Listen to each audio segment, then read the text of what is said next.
Shalom. Open your Bible. Not feelings. Not tradition. Precept upon precept. Line upon line. Bar for bar. You quoting opinions, I'm quoting the word. Isaiah 28, did you read what you heard? Precept upon precept, line upon line. If it ain't in the book, then it ain't divine. 2 Timothy say, rightly divide. So why you twisting scriptures to fit your pride? We ain't here to argue emotional fame. We here for the covenant law in the name. Deuteronomy 28 still apply. Tell me who fit the curses, don't lie. Scatter the brother, we waking up now. Nation of kings, we remembering how. Not church or the Torah precision. Give me the verse, not your television. If it not written, I'm cutting it off. Revelation 22, don't have to take off. Bar for bar, bring your scripture out. If it ain't in the word, what you talking about? Bar for bar, chapter and verse. Truth don't bend and it don't rehearse. Bar for bar. Law in my heart, we don't neglect. Bar for bar, celebrate. All praise to Yah in His holy name. Law in my heart, we don't neglect. Bar for bar, celebrate. All praise to Yah in His holy name. You say the Lord done passed away. Matthew 5, what did He say? Not one jot nor tittle fall till heaven and earth that covers it all. You screaming grace but ignoring commands. James 2 tell you faith need hands. We ain't saved by works alone, but faith without works is a lifeless tone. Peter said judgment first in the house, so we correcting the nation now. Iron sharpening iron with heat. Proverbs 27 make it complete. We not debating for cloud of views. We here for the sheep that's needing the truth. Ezekiel 3, blood on your head if I don't want you what y'all said. Bring the scripture. Chapter.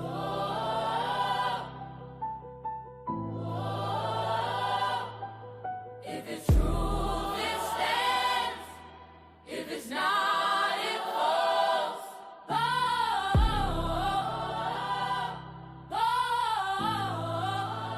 Bar for bar. Bar for bar. Open the scroll, truth hit deep when it pierced the soul. Bar for bar. Stand and contend, Jude 1-3, fight to the end. Bar for bar. Open the scroll, truth hit deep when it pierced the soul. Bar for bar. Stand and contend, Jude 1-3, fight to the end.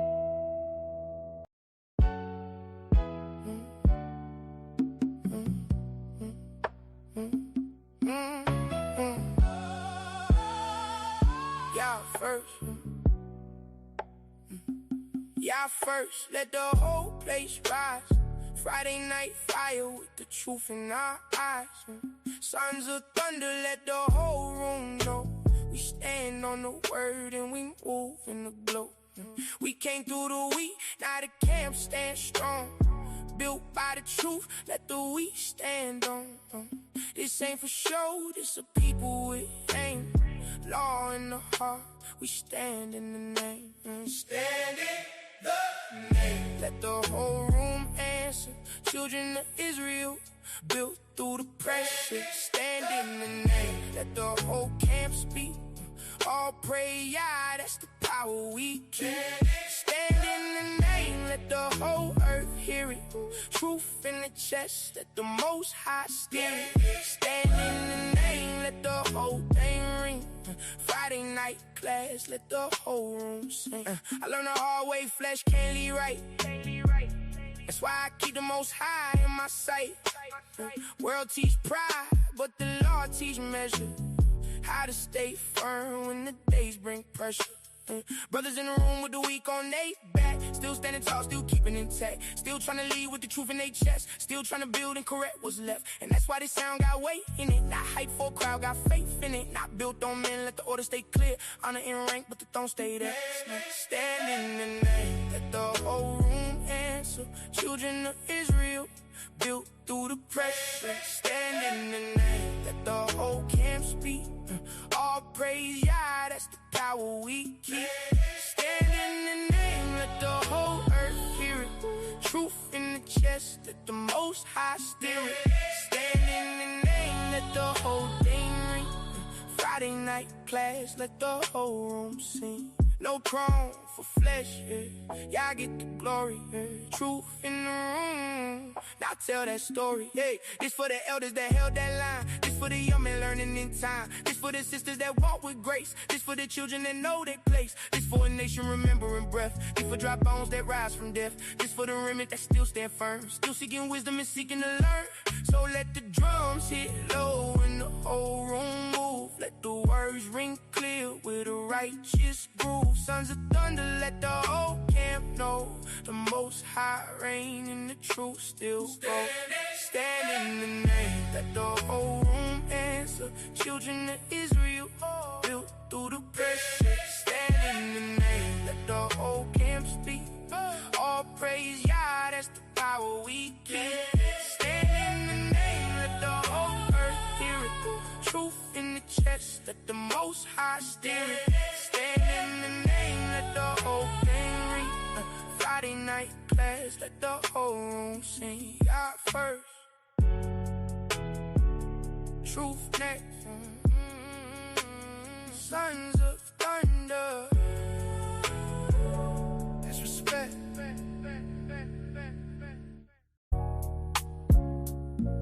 Yeah. First, let the room stay still. Friday night, let the truth talk real. Sons of thunder in the air that way. Not for sure, this Lord is faith. I learned the hard way, a crown never fit a man right. That's why I wear truth loose and let the Most High shine bright. See the block taught hunger, but the word taught aim. How to survive the smoke and still protect your name. A lot of men want power, but they really want praise. That's a dangerous drug in a room full of pain. Me, I'd rather walk calm with the fire tucked in, like a psalm in a black coat, winter on my skin. Friday night class, feel the pressure get still, like the whole room know when the bars get real. Brothers came in with the weak on they back. Now the law hit clean and it's straight in at your overall. Let the room lock in. Sons of thunder, let the class begin. I'm not impressed by a man if the shine need witnesses. A weak soul love mirrors, a strong one build discipline. That's why the lines hit low, but they stay in your ribs. Like truth don't yell much when they know what it is. And the Most High all through it, not dropped it for fashion. Not a token little mention, but the root of the action. What's a smooth beat worth if the source ain't there? Just a clean dark room full of expensive air. Sons of thunder, that sound got weight in it. Not hype for the crowd, got real life faith in it. That's men trying to grow with the word in their chest, truly trying to lead and correct what's left. Turn up the flesh, I get the glory. Truth in the room, I tell that story. I want a beat that sound like midnight on clean rims. Soul sample, low drums, knocking like deep sins. Piano lean left, bassline talk slick. Something that feel like the truth in the black whip. It's for the brothers still fighting the smoke in their lungs. Still praying for peace while they carrying sons. Still trying to be better than the week they had. Still trying to stand tall when the pressure go bad. So don't make this big just to sound important. Make it feel lived and polished. Like Yah in the room in the city outside. Like wisdom got dressed and decided to ride. Yeah, first. Truth next. Sons of thunder. That's respect.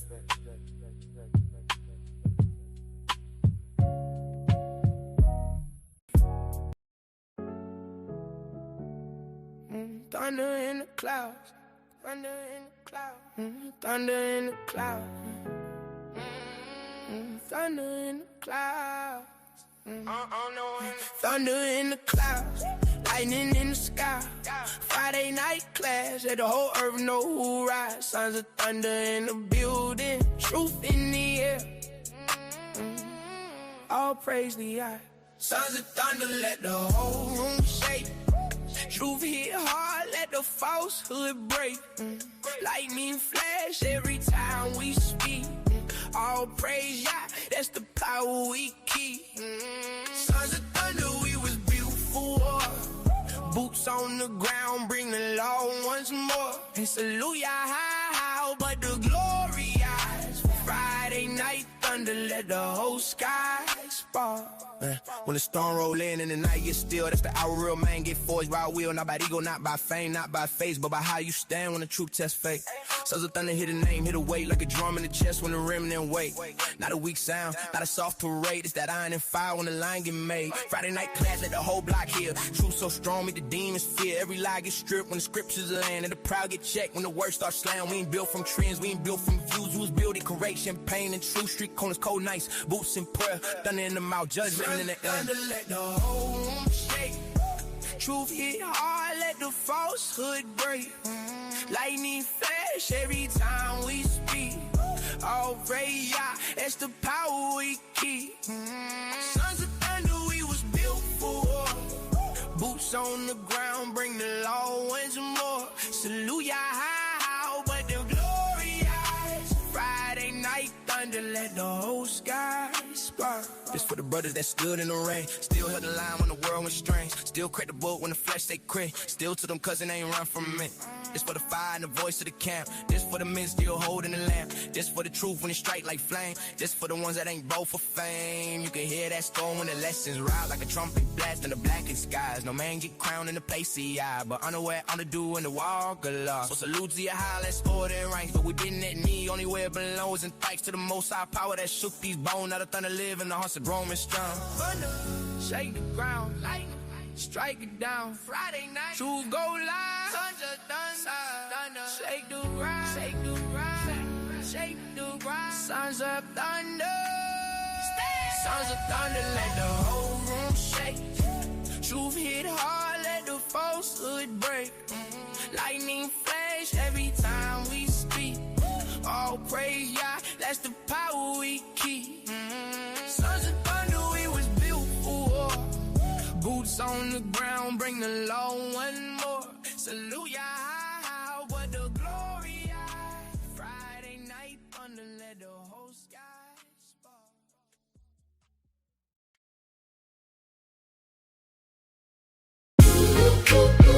Yeah. Oh, yeah, Yeah. Yeah. We keep this. Yeah. Yeah. We keep this feast where the Lord draws near, where the past still breathes and the truth rings clear. 11 bread, lamb, and bitter herbs on the plate. Passover 2026. Hey, be here. Zephaniah 2:1. Gather together, O nation not desired. There's nothing more beautiful than to gather with your brothers, sisters. We all got the same mind, same heart. We're going to love on each other. We're going to get some good word.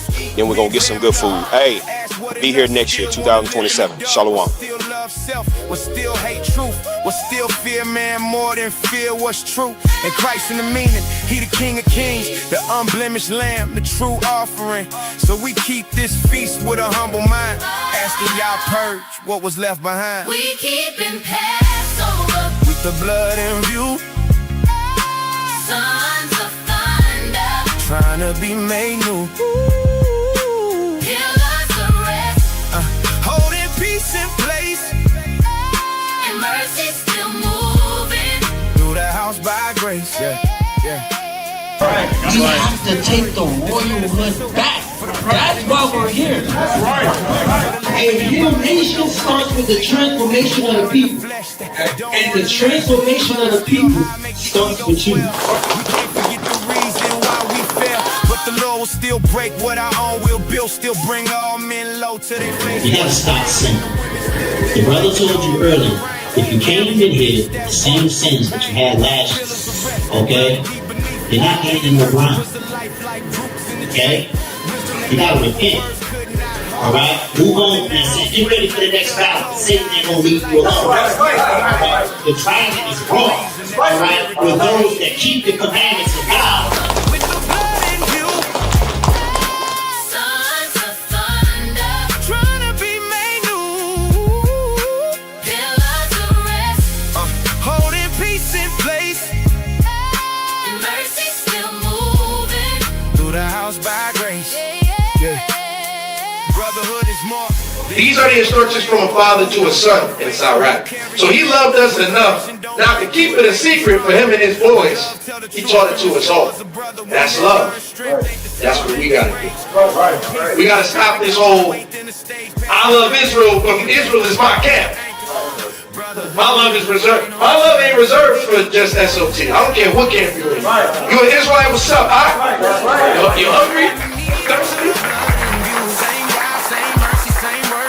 And when we rise from the table, let it live in the walk, in the way that we build, in the way that we talk. Cause the feast ain't full if it ain't in a song. And gotta live in the soul when the days move on.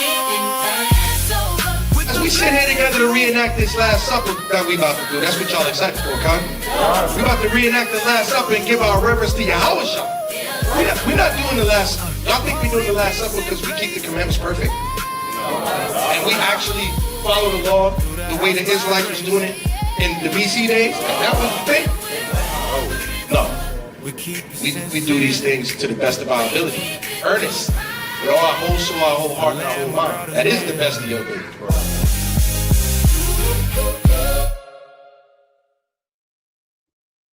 Hey, shalom, shalom, shalom. Yasha'al. I get excited every time I see that video, man. Love that thing, man. That was a beautiful time, man. I'm waiting for the next one, man. I want to come back around already.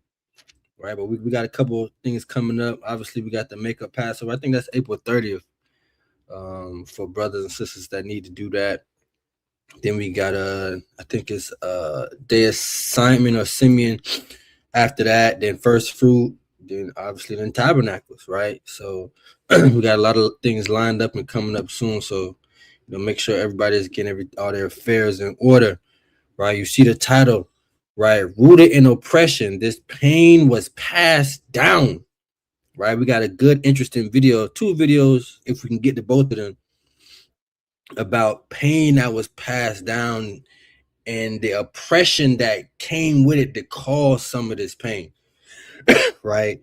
A lot of us deal with emotional trauma, stress, anxiety, depression, pain, right? And we have no idea where it comes from, where it stems from, and why, right? And today, this afternoon now, we're going to try to tackle some of that, right? Through the scriptures, obviously, and then we're going to talk about a video where a brother is expressing his emotions, but he had them bottled up for so long, he just poured out and was crying and a whole bunch of other stuff he said. But it just goes to show, even as Blacks and Hispanics and Native Americans, we have not been trained on how to deal with emotions, right? The generation before me, I would say like my parents and that generation, they was a little bit more hardcore. So they dealt with, I think, their emotions more internally and toughen up and be a man about it or being a woman about it. And that's just how it goes. And then they raise their kids in a way to not be what they experienced in the past, if that makes sense. Because you're gonna what you didn't like as an adult or in your childhood, you're gonna try your hardest not to put that or show that to your children, right?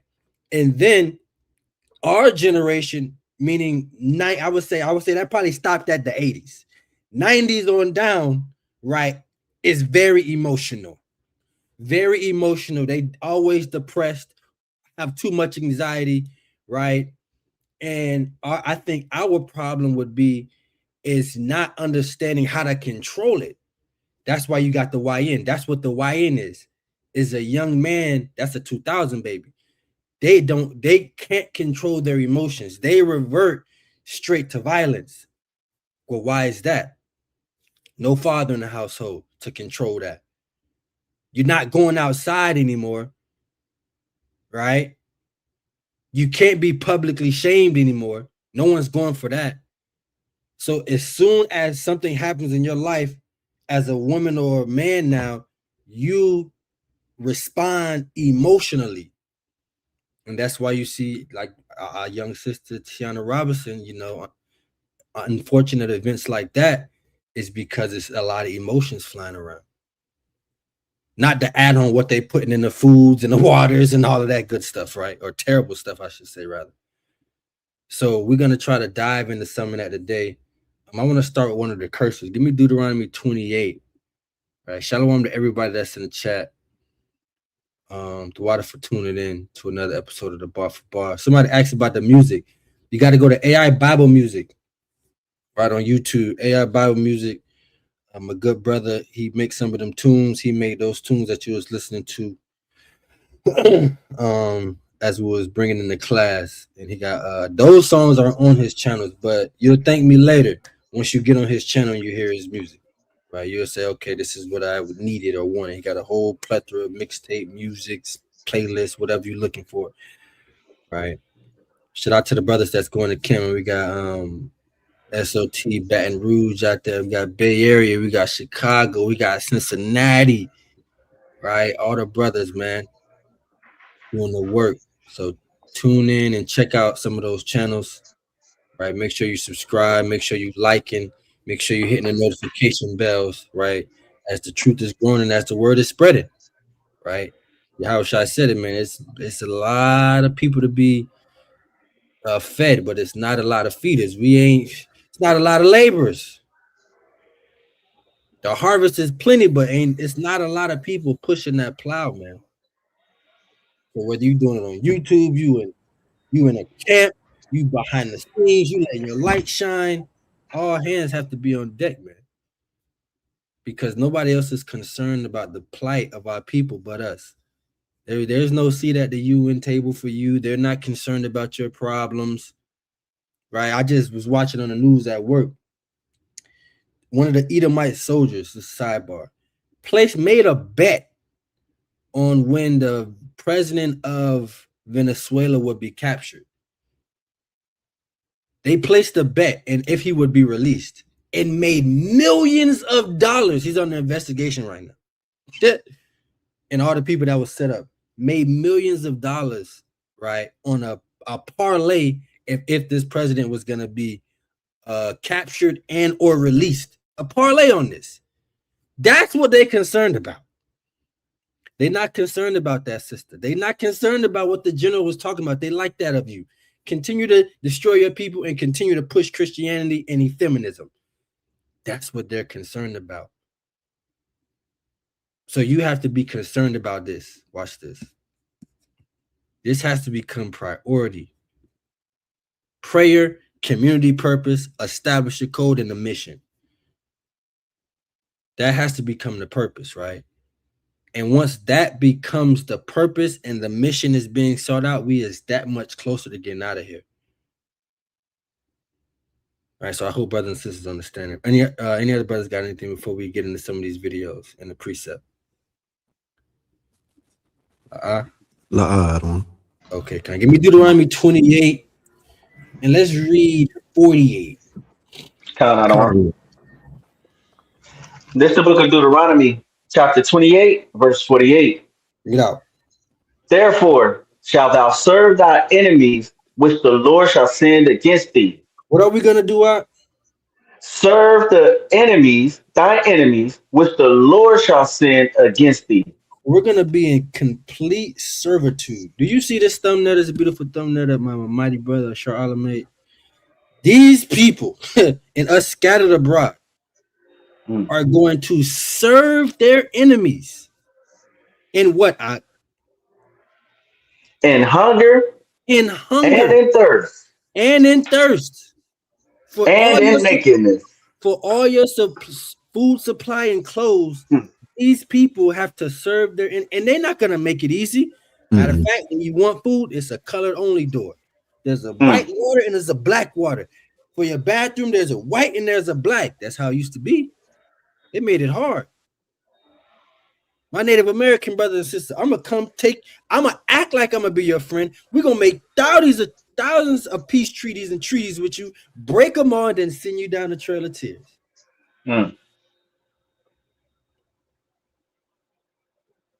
My Latino brothers, Donald Trump, we're gonna make you vote for Donald Trump, and he's gonna send you back to Alligator Alcatraz and all these different other places. Because you weren't brought here for peace. What did Baruch say? I sent you in captivity to what? Somebody get that real quick. Baruch 4.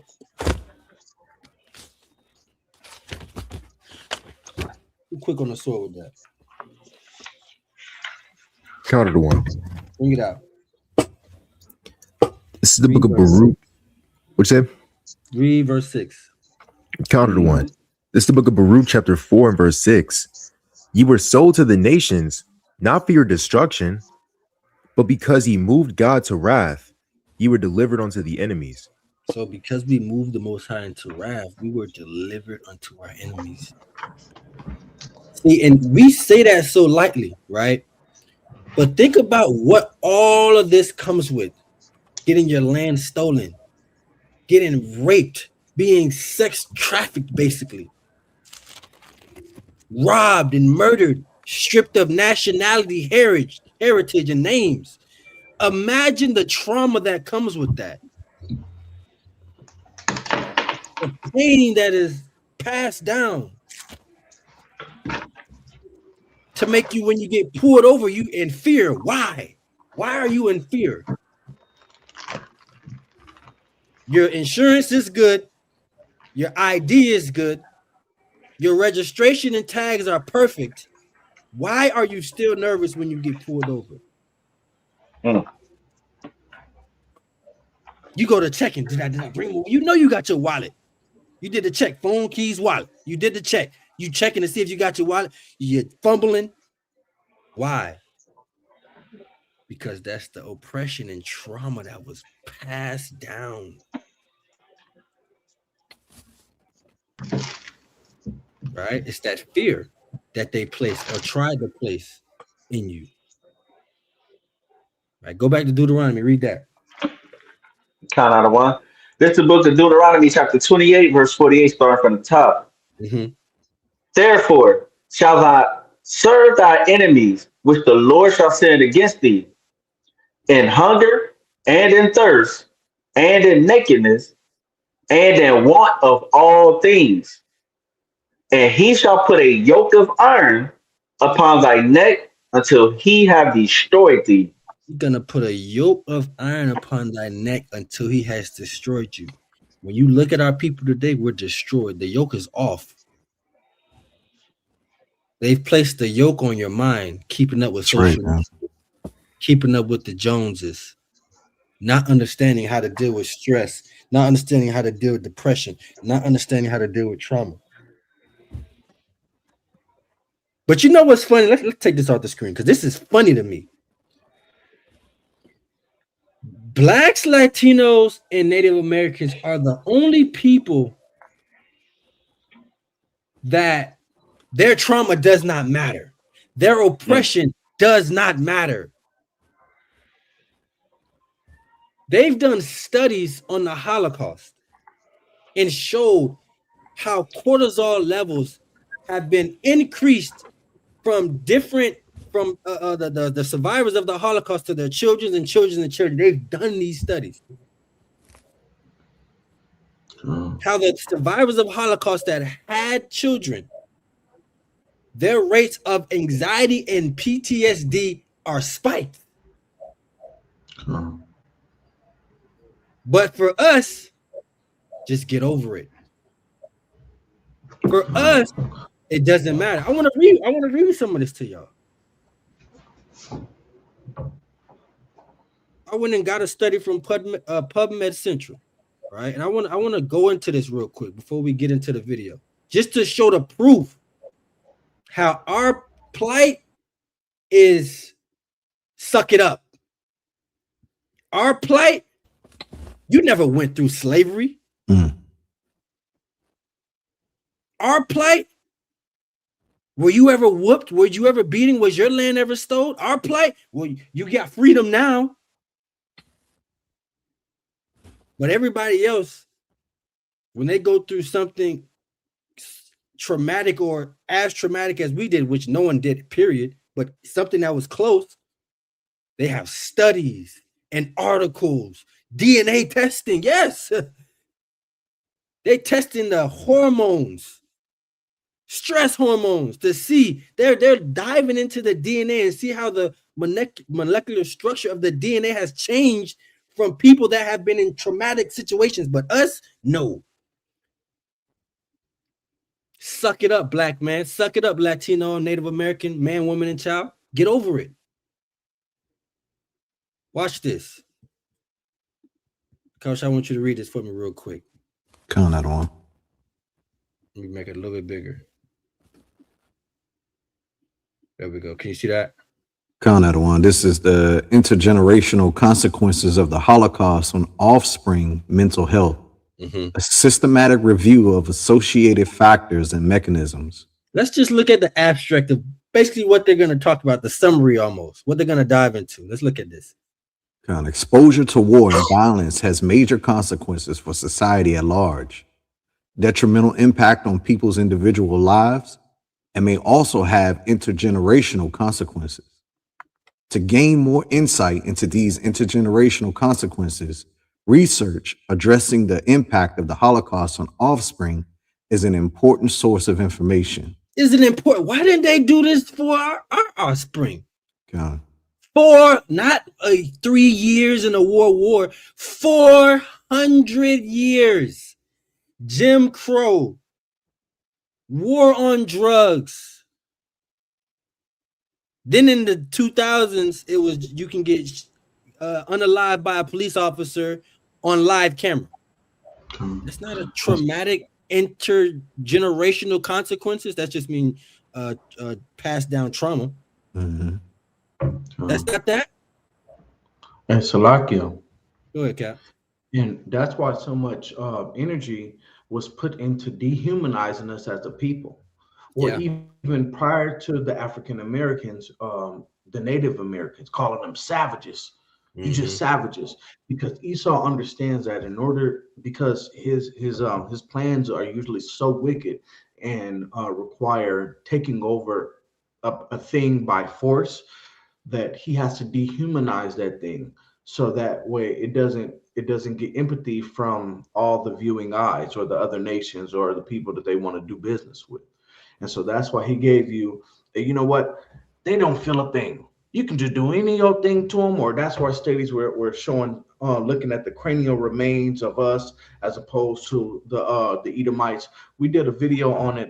We did a class showing this on the movie Goodbye Uncle Tom, and they were taking a scientific approach to say, hey, why we're subhuman, and therefore, we didn't feel these things.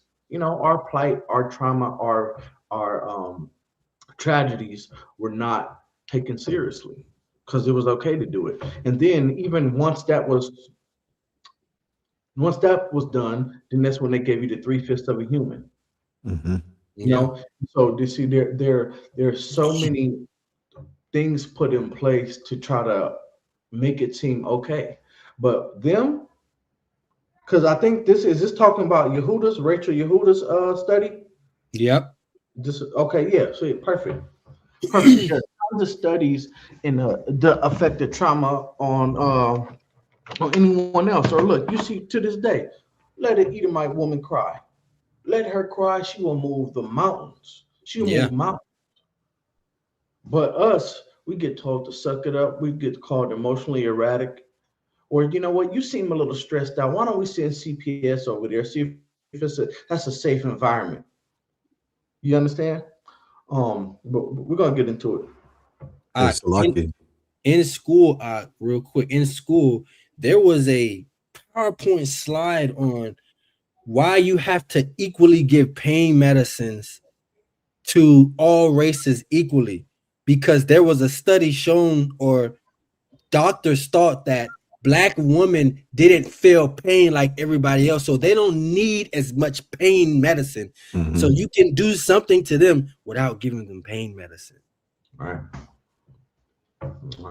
And we still see that. That's not so like we still see the effects of that today with how many of our women die or have serious complications when they go in for pregnancy. Remember we did a video in which 2 different cases, I think within the same week, in which pregnant women were denied care when they were actually in labor, one having to have the baby in the car and then the other one having to have the baby. Is that the one that was bent over in the emergency room, and the nurse was just super callous towards her? Yeah. Go ahead, Nakawasha. Hey, Salakia, it just shows you how your own nation views its own people. So remember back in, I'm not sure how many people actually paid attention to it, but at the end of March, the UN General Assembly came together to vote on the traumatic effect of the Oh yeah, transatlantic slave trade. yeah.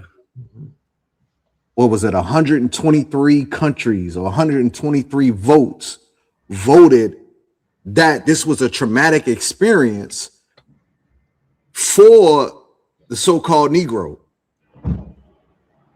But there were countries who voted nay. And the United States was one of them. Of course. Israel was one of them. Of course. Even Argentina was one of them. No. So it shows you that your own country, the one that you commit your life to when you join its military, you give your life, you give limbs, come home destitute. They show you they don't care about your trauma. They don't care about what has been passed down generation after generation. They don't care that they have caused these type of trauma upon the families that are supposed to be citizens of this country. Mm-hmm. They don't care about what goes on with you because they benefit off of it. When they stop benefiting, then they may care, maybe. But right now they benefit off of it. The yoke of iron, as Adawan Yaquab said it, that physical yoke has been taken off our people. But mentally, that yoke is upon you now. Just look at how they deal with you naturally. Look at the food you eat. That's a yoke of iron. You're giving processed food over and over again. That's killing you. They put dialysis centers in your neighborhoods because they benefit off of it. Mm-hmm. And it's killing you. So you go to other affluent neighborhoods or different demographic neighborhoods where it's more Edomites or more Asians. They don't have the processed foods in their neighborhoods. They don't have the bad drinking water in their neighborhoods. They got ionized water, alkaline water. They got Trader Joe's, Whole Foods, but we don't have that in ours. Mm-hmm. So that oppression, that yoke of iron is still on your neck. It's still on your mind because you only see what's presented to you. But in the background, all of this is affecting you and your families, your generations. But at some point, man, we got to wake up. Yeah. Salakia. And you said something so interesting because a lot of people were thrown off of Argentina. There was like, Argentina, why would you, not realizing that Argentina is one of the most whitewashed, racist, coloristic places in the whole Western Hemisphere.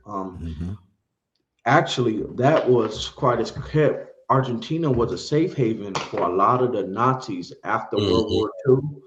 A lot of them went to Argentina to kind of escape, blend in, and has created a culture that, I mean, even people, I'm from LA, I know this, but like Mexicans, actual people from Mexico, them and the Argentinians have a huge rivalry.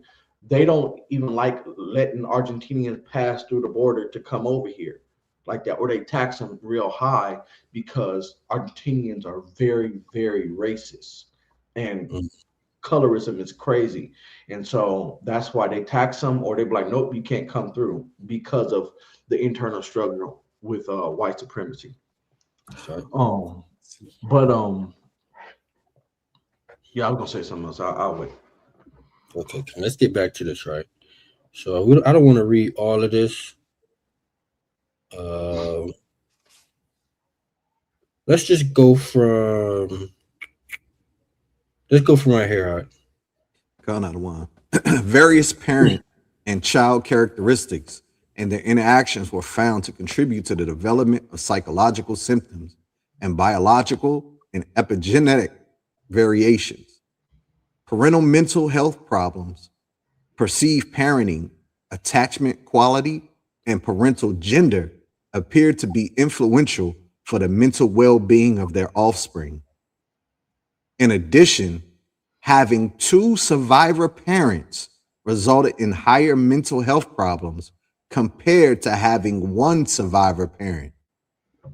Also, So now think about this, right? And there's a reason I chose this article. So the reason I chose this because their experience, they let them have it. We have 400 years of ours. mhm, So imagine generation after generation after generation after generation after generation of going through traumatic slavery. Then you get from off slavery, or you get free, quote unquote, from slavery. But now you got sundown towns. mhm, Bathrooms are segregated. Buses are segregated. You can't walk on the same street. Then you have the segregation era. Then you have this all-inclusive era, but then they're killing you on camera, unaliving you. So you don't think that would have an effect on the offsprings of those that came off those boats and their families are still lingering around? Yeah. They don't feel that way. That's what I'm here to tell y'all. And we're going to show you this in The Brother We Watch. How he has no idea how to really handle those emotions. And that's how we're going to tie it back to us. Watch. Keep reading out. In addition, having two survivor parents resulted in higher mental health problems compared to having one survivor parent. Also, there was evidence suggesting that Holocaust survivor offspring show a heightened vulnerability for stress, although this was only evident in the face of actual danger. Well, don't you think we have that? Mhm. The first thing these YNs want to do is up it. That's right. Right. They're looking for a hat. We was talking about it earlier. You used to have a fight and go to school the next day. They might clown and talk about it for a week. A new fight done happen. It's over. Next school year. Now you have a fight. Oh no, it's on camera. You getting clowned by people in whole different states. Yep. Hundreds and thousands of views. And now your ego has been crushed. And now you got to do something to this individual that's going to could give you life in jail. All because for us in stressful situations, especially in danger, our cortisol levels are heightened. So we act solely off emotions, let alone no father in the household. No man, not teaching you how to deal with any kind of emotions. It's Salakia. Go ahead, Khan, hey, you know what? An example, and I found it, that Naughty Bop situation, right? There was a dude named Nadi Osama who was a drill rapper, like a 15-year-old rapper on the New York drill scene, right? And he got into it with one of his enemies. They ended up getting into a fight, and little boy got stabbed and killed. And you know, then I guess the culture, they created a dance called the Naughty Bop. And for those of you East Coast guys who get sturdy, when you do the one, when they, I'm not gonna do it, brothers. Go ahead, do it, Adawan. When they hit the hip, and you know what I'm talking about. It's like a little right stab. You look at the Naughty Bop. But if you haven't heard of this, you're gonna see it and you're gonna recognize it. Like, yo, I've seen that all the time. Well, what that is that's clowning him for being stabbed and killed, right? And now people are celebrating his death without even realizing it. Or it's no different than when people smoking on Tuka packs, you know what I mean? Or singing took her to the O, clown and duck, for being shot. So stuff like that, right? But what the brother just said is so important about how it's a cycle. It's not a one-off thing. Because what you got to realize is that this high exposure to cortisol in the pregnancy, during pregnancy, because cortisol can be transferred to a fetus. So literally from conception, this baby has been exposed to emotional to a hyper emotional state, a hyper hormonal state. You know what I mean? The baby never had a straight foundation of regulated hormones and emotions. So now the baby's here. Now mom might be dealing with PTSD or postpartum depression, maybe dealing with some of the things that triggered her stress in the first place. Now the baby is here in a behind the eight ball. It's starting off behind the eight ball, and it eventually has effects. So look at it from the sense of like GMO land, right? You could plant a seed. You notice the farmers, they don't put the pesticides in the actual seed. They let the seed grow. They put it in the land, which then impacts the seed and changes the fruit and changes the whole chemistry of the fruit. Hence your seedless oranges, seedless grapes, seedless, et cetera, et cetera, et cetera, which means that now the fruit is now not as potent because it's being modified by an exterior source. That same thing is happening in our families today. The land, being the mom, is put the trauma being the pesticides, which then in fact impacts her children being the fruit. And then it continues on, and then when Shalom believes it away on the scene. So then when that child begins to now procreate, it doesn't have that base of a strong foundation, a base of strong family values, that base of a head start of, you got generations and generations of positive enforcement. You've actually got the opposite. So it's no different than how Monsanto or any of these companies are doing to change the chemistry of a fruit, right? Which is why the Lord even likens being a husband to what? Husbandry, to planting, right? Oh, yeah. It's an excellent point. And usually the key way a lot of this trauma is passed down, right, is through how you raise your child. Yeah. So your child might not have anxiety or stress, but the way you raise the child through your past traumas is usually how a lot of that stuff is passed down. The hypervigilance, the emotional suppression, the distress, chronic anxiety, a lot of that stuff you trying to cope with through your child.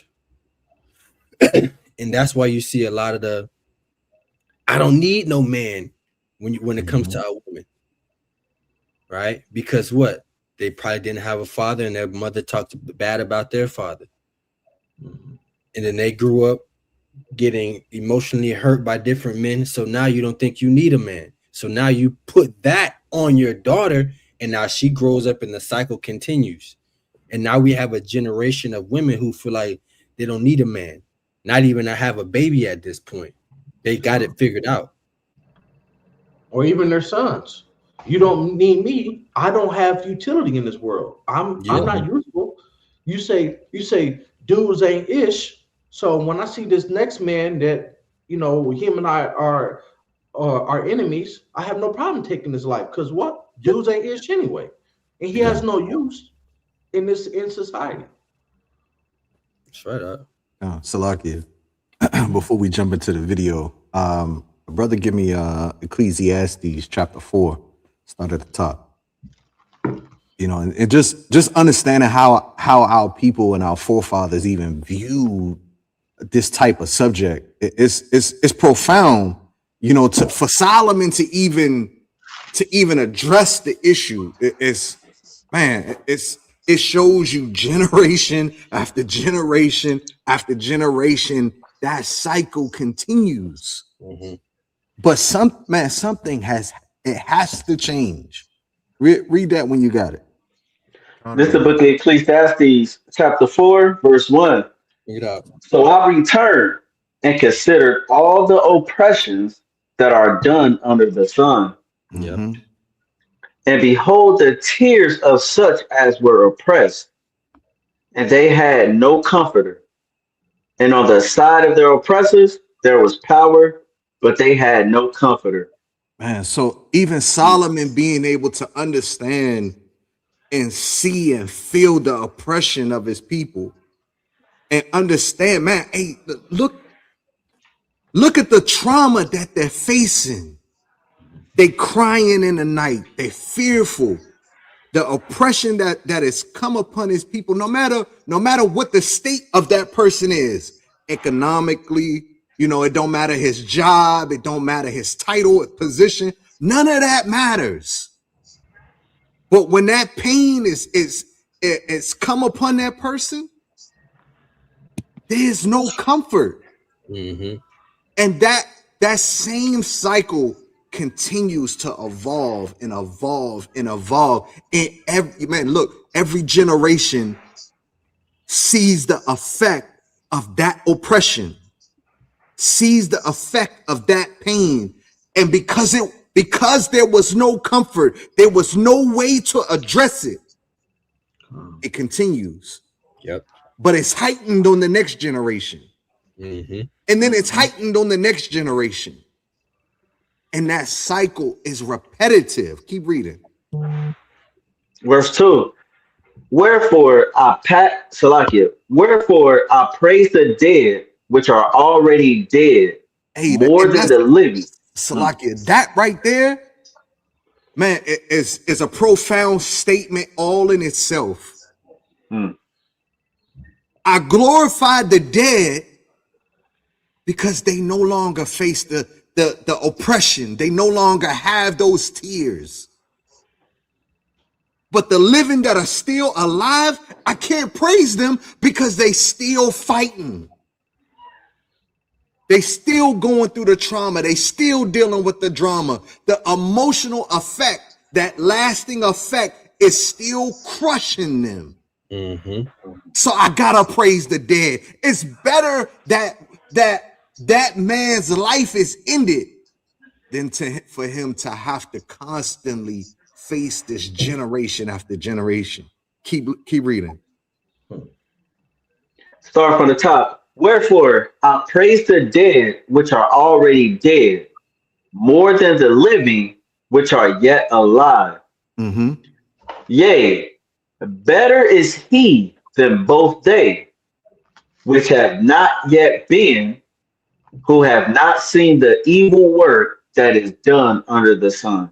Man, to be able to not have this type of oppression over you and over your people, over your generations, man, that's a hope that we have that goes far beyond our living state. It goes beyond the grave, man. That's our eternal hope. Yeah. To no longer have to face this type of oppression, but gain the kingdom.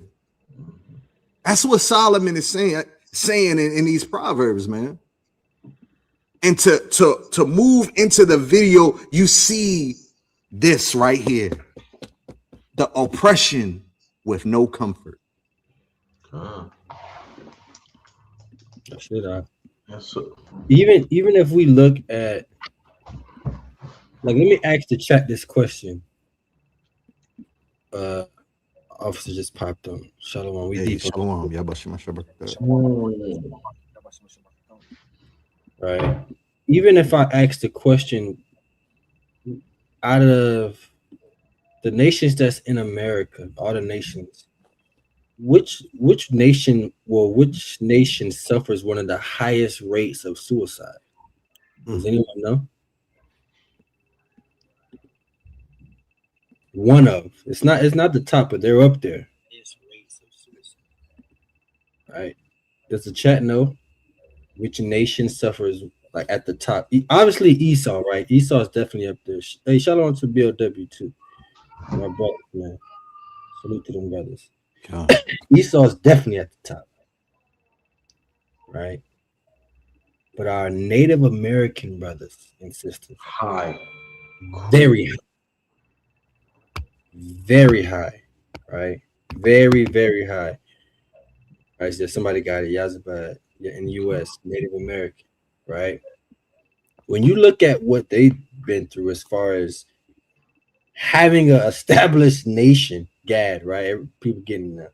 Having an established nation, you know, your own food, you know, cultivating the land, you here with your own people basically, and then Esau comes and takes that over, demands it of you, actually asks you to show him how to kind of do everything, and then takes it all over, right? And then you got, I'm gonna just name one event.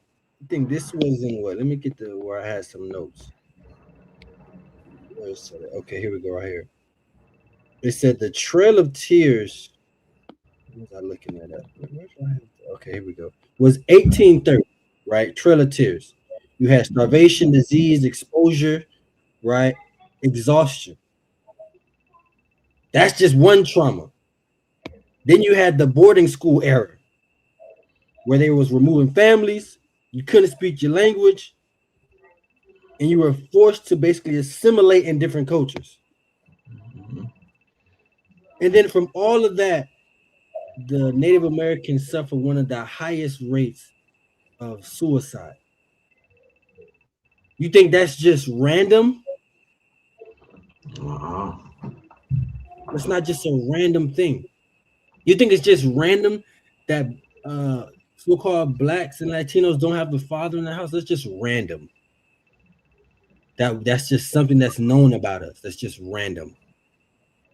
No, that was systematic oppression.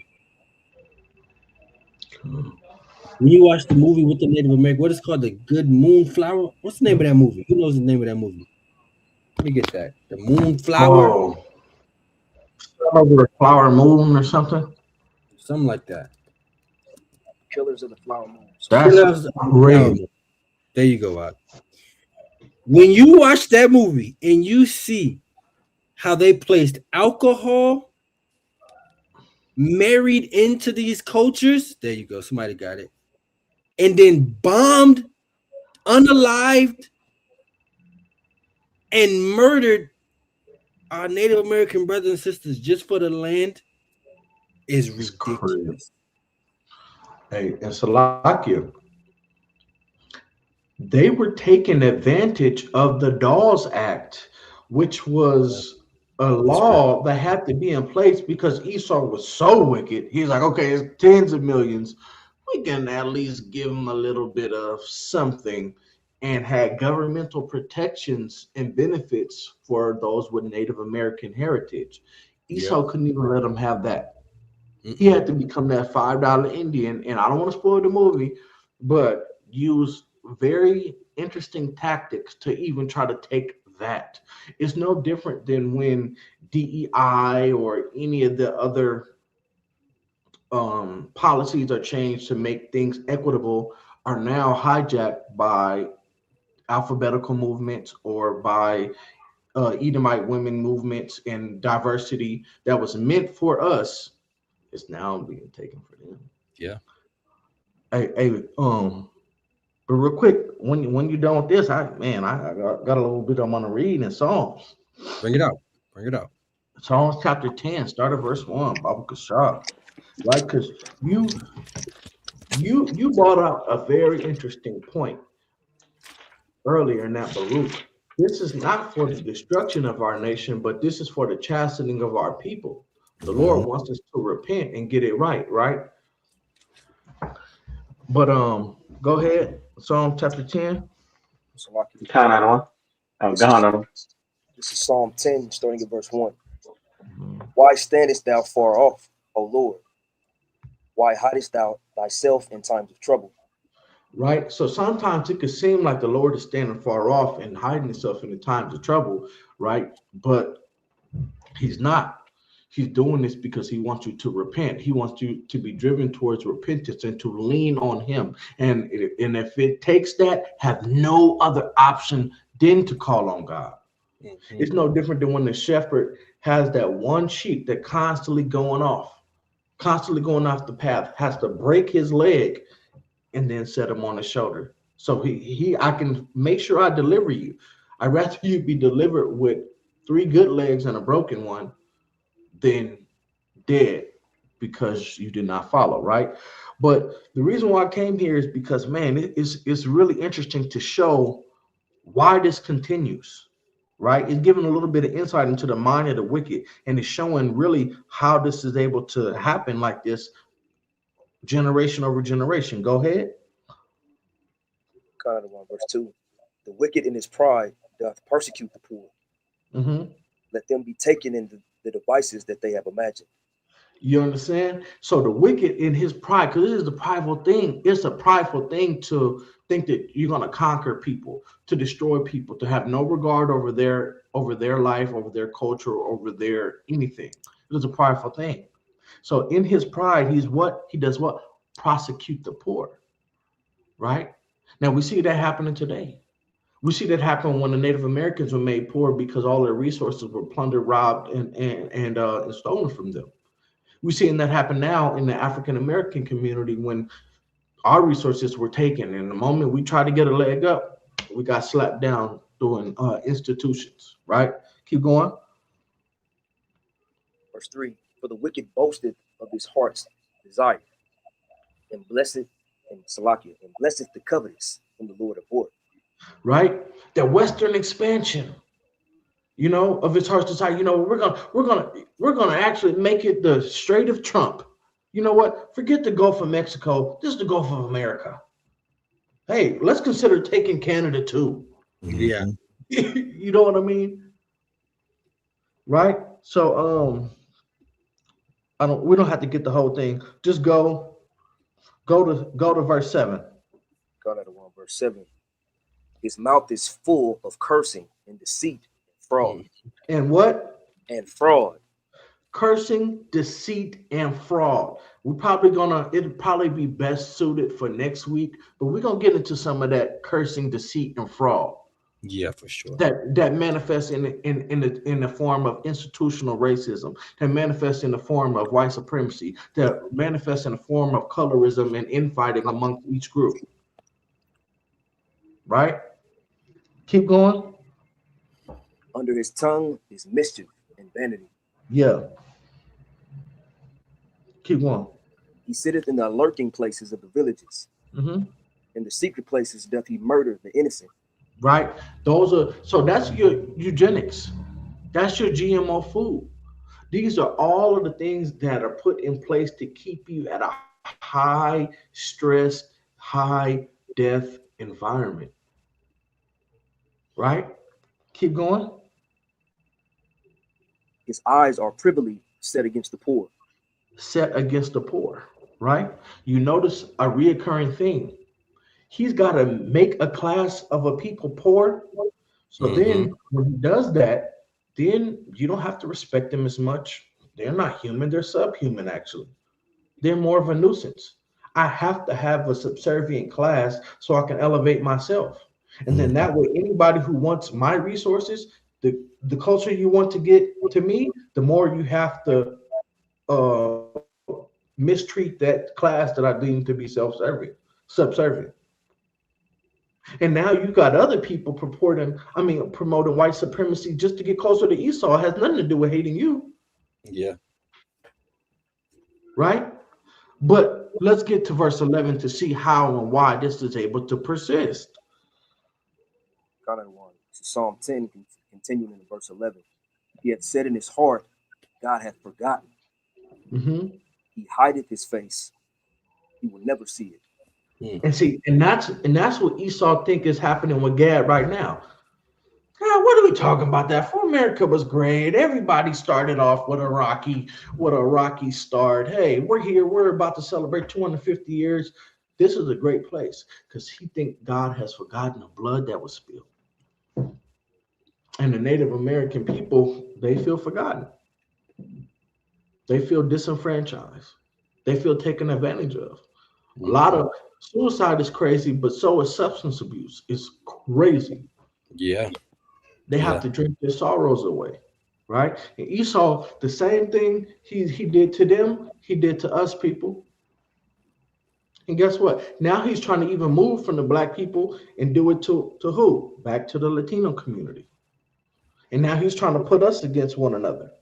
And see, it's the same thing, rinse and repeat over and over and over. The reason why is because he's not considering that we're the children of God and we're the apple of his eye.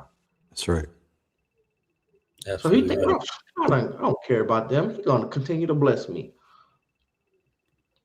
Right? Which is so why it's so important for us to repent and come back to the Lord, come back to the Father. So that we can be set back in our place, but 2, he can see, I messed with the wrong people. They got structure, they got order, they got the Lord near unto them. That's right up. That's an excellent point. Let's get into this video. It's a little bit long, but let's get into this. Some of y'all might have saw this already. Came out a couple of days ago, right? A good brother, Michael Beasley, right? And we're gonna just show some of his emotional, trauma that he's gonna express, and how he handled it, how he dealt with it, how he blamed. You're gonna see a lot in this video of what he went through, basically, as an NBA player, right? And how he kind of handled it. And then the things that he missed from childhood. It's a lot of stuff to impact from this video. It's a lot of stuff to impact from this video. So y'all listen good.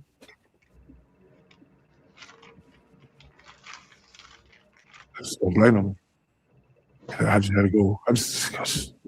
Bro, my mom was driving herself to chemo until they put her on hospice. She ain't deserve that. And I was mad at her at that time because I remember I told you my dad did. I ain't know how to just. Yeah, bro.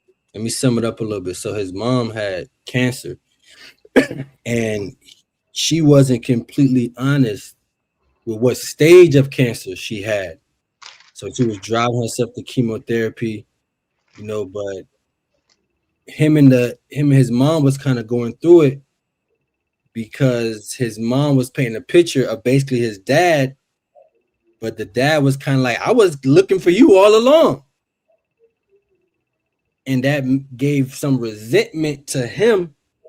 So he stopped dealing with the mom for a little bit, and the mom ended up passing away from the cancer.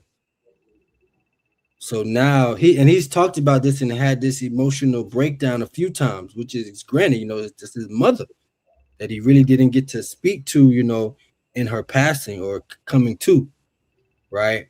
But a lot of our people go through these depressions and emotions, and we just don't deal with them. Yeah.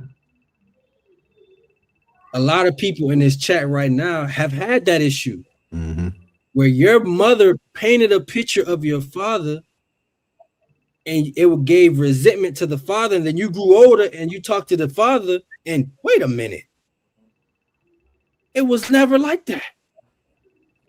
He was actually trying to be around and the mom was making it hard, or whatever the case was. And then now you have resentment to the mom because she has been fabricating a story to you since childhood to make you feel this way towards your dad, and had you looking for a father outside of your own father. Go ahead. You're a little low, but I can hear you. You might have to turn your mic real up. low, King. Lower now.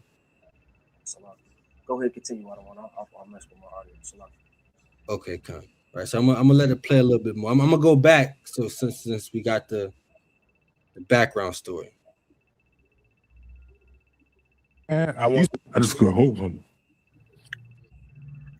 I just couldn't blame him. I just had to go. Bro, my mom was driving herself to chemo until they put her on hospice.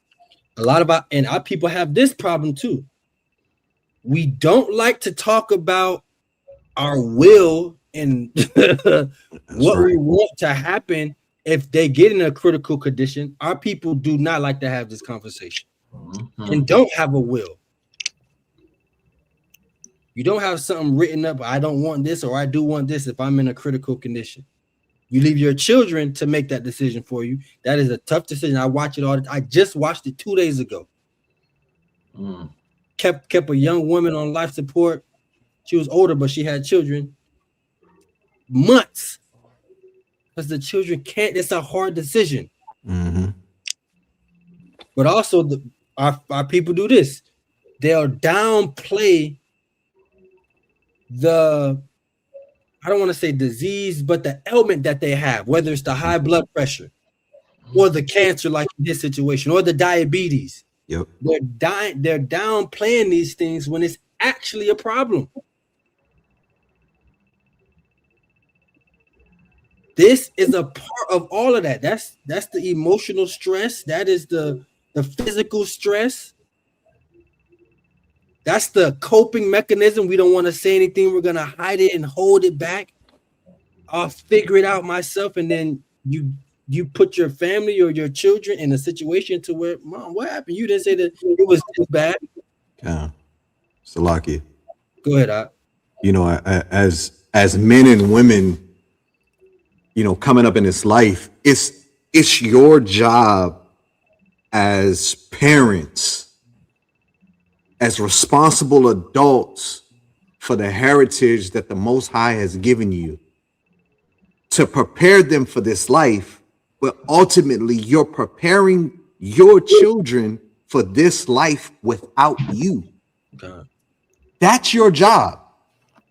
Because reality is, the scriptures have said it plainly. It's appointed unto man once to die. Yep. So that's the way of this life. You're going to die. But it's my job to prepare you for this life, that you can be able to function and grow even without me. Because one day, hey, my course is gonna be over. But I gotta do my job constantly, and me trying to protect your feelings by not telling you the condition that I'm in is not preparing you.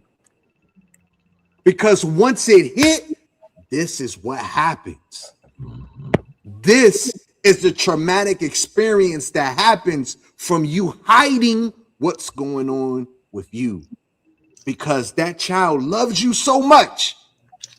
And because you haven't prepared them, now it's here. What do I do? How do I move? What am I supposed to do with this? Because we don't want to, as Captain Yaquab said, we don't want to deal with the fact that I got to prepare a will. So I got to prepare you on how to deal with my death, what to do, how to handle what's going to happen. So you're not prepared. Because what? We don't know how to communicate. We don't know how to express the trauma that's going on with us to allow our children to relate to it and be able to comprehend and move forward. Yeah.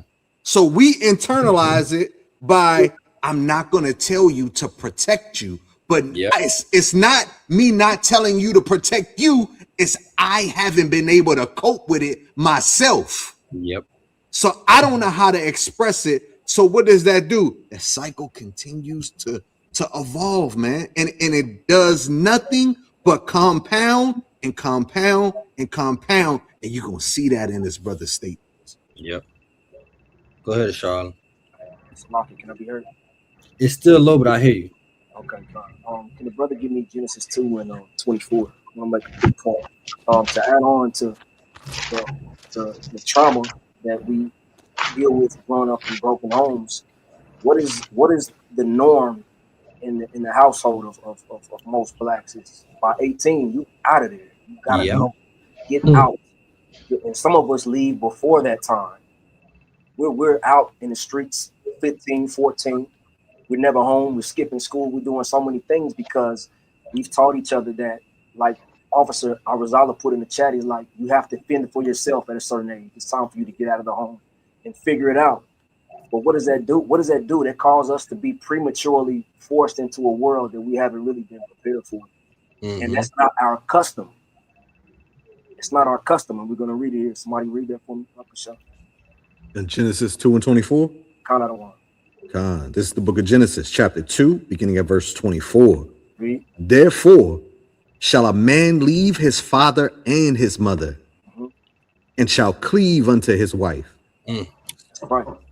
So we are supposed to nurture Salakia, our children until they find someone to marry. Because at that point in time, we've taught them, we've literally had an opportunity to teach them everything that they need to know.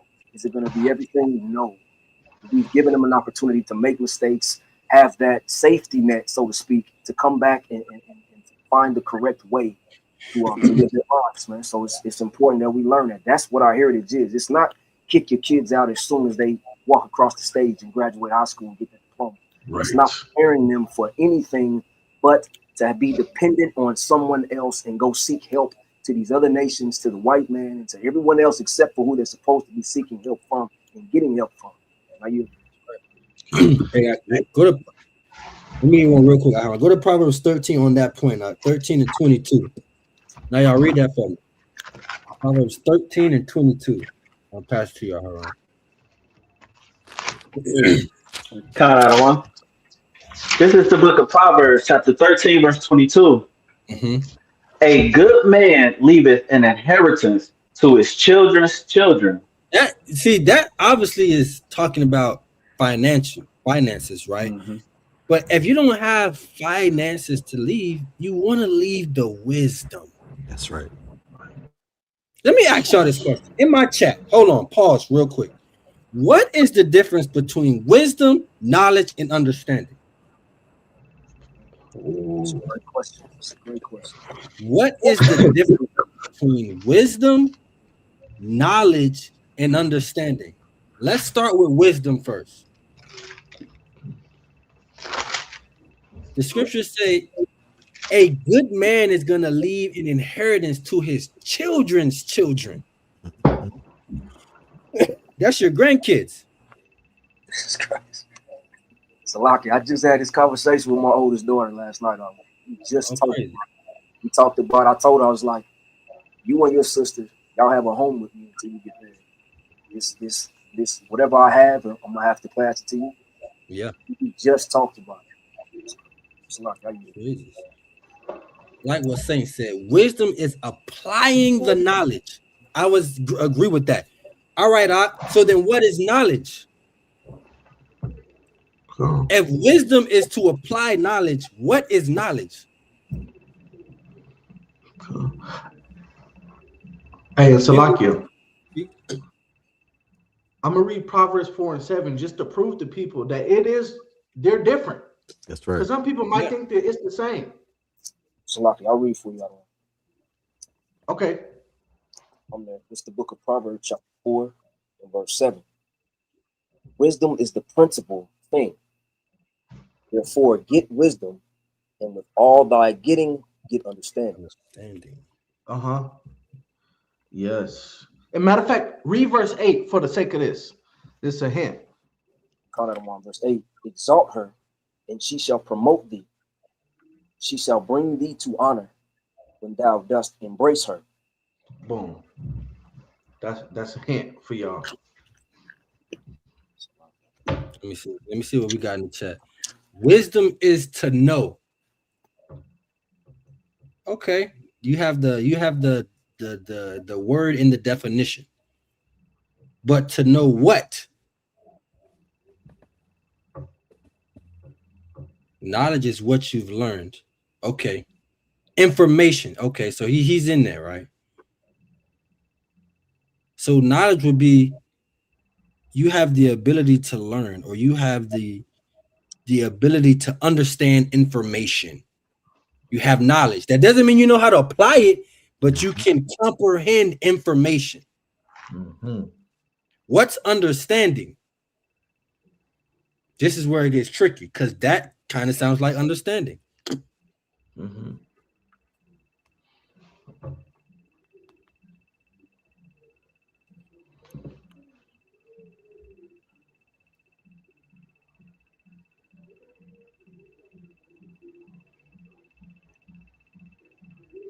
Let me see. Understanding Understanding is the ability to interpret the knowledge. I like that. I like that. But that still doesn't mean you know how to apply it. Mm-hmm. Mm-hmm. You just know what to do with the knowledge that you have. So the three are similar, but not all the same. But the reason I said that is because that can be the inheritance that's passed down to your children's children. Understanding why the information is useful. Yes. Very key, very key. Mm-hmm. So you have the knowledge, but you may not understand how to apply it and why it's useful. You might understand how it's useful, but have no idea how to apply it. Mm-hmm. You might know how to apply something, but have no knowledge and understanding. So all three, you need all three. But that's an inheritance that can be passed down from children's children. Because what comes with that? Coping mechanisms, emotional intelligence, Mm-hmm. world views, cultural views, Mm-hmm. different skills, different thought processes. What does that sound like now? Training a child in the way they should go. That's right. You ever had a coach that was a terrible coach, not because he can't get you hyped up and in the moment, or she, but they don't know how to teach the information they want you to do. They can't make it simple. It's a simple task, but you're not making it simple. You're a bad coach. I had a math teacher like that. Or a teacher, right? The information is not hard, but you make it so complicated. That's a bad teacher or a bad coach. Your children are the same way. You have to dumb it down, not because they don't understand, but because you want the information to be simple to them. That's right. So they could think fast and use. That's what the world is about, thinking fast and then going. Right? But our people haven't been taught these things. Our people have been taught from a survival mechanism. Yep. And that's what we get in trouble. Go ahead, Aharon. Hey, Salakia, man, go get Wisdom of Solomon, chapter 6, and we're gonna start at 12. Right? Count on. Go ahead. This is the book of Wisdom of Solomon. Mm-hmm. Go ahead. You said read 12 and what? Read 12 and then for the sake of time, jump down to 17. Count on. This is the book of Wisdom of Solomon, chapter 6, verse 12.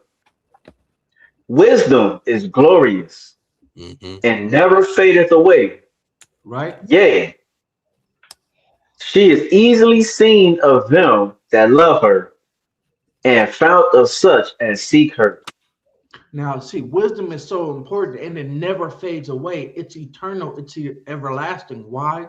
Because it's meant to be passed on and magnified with each generation or each scenario. It never fades away. That's why to this day we are reading the book of Sirach, which is a father giving wisdom to his son, which still is applicable today. And Lord willing, if I have a son, I'm gonna teach it to little bro. You understand? Because true wisdom is everlasting, right?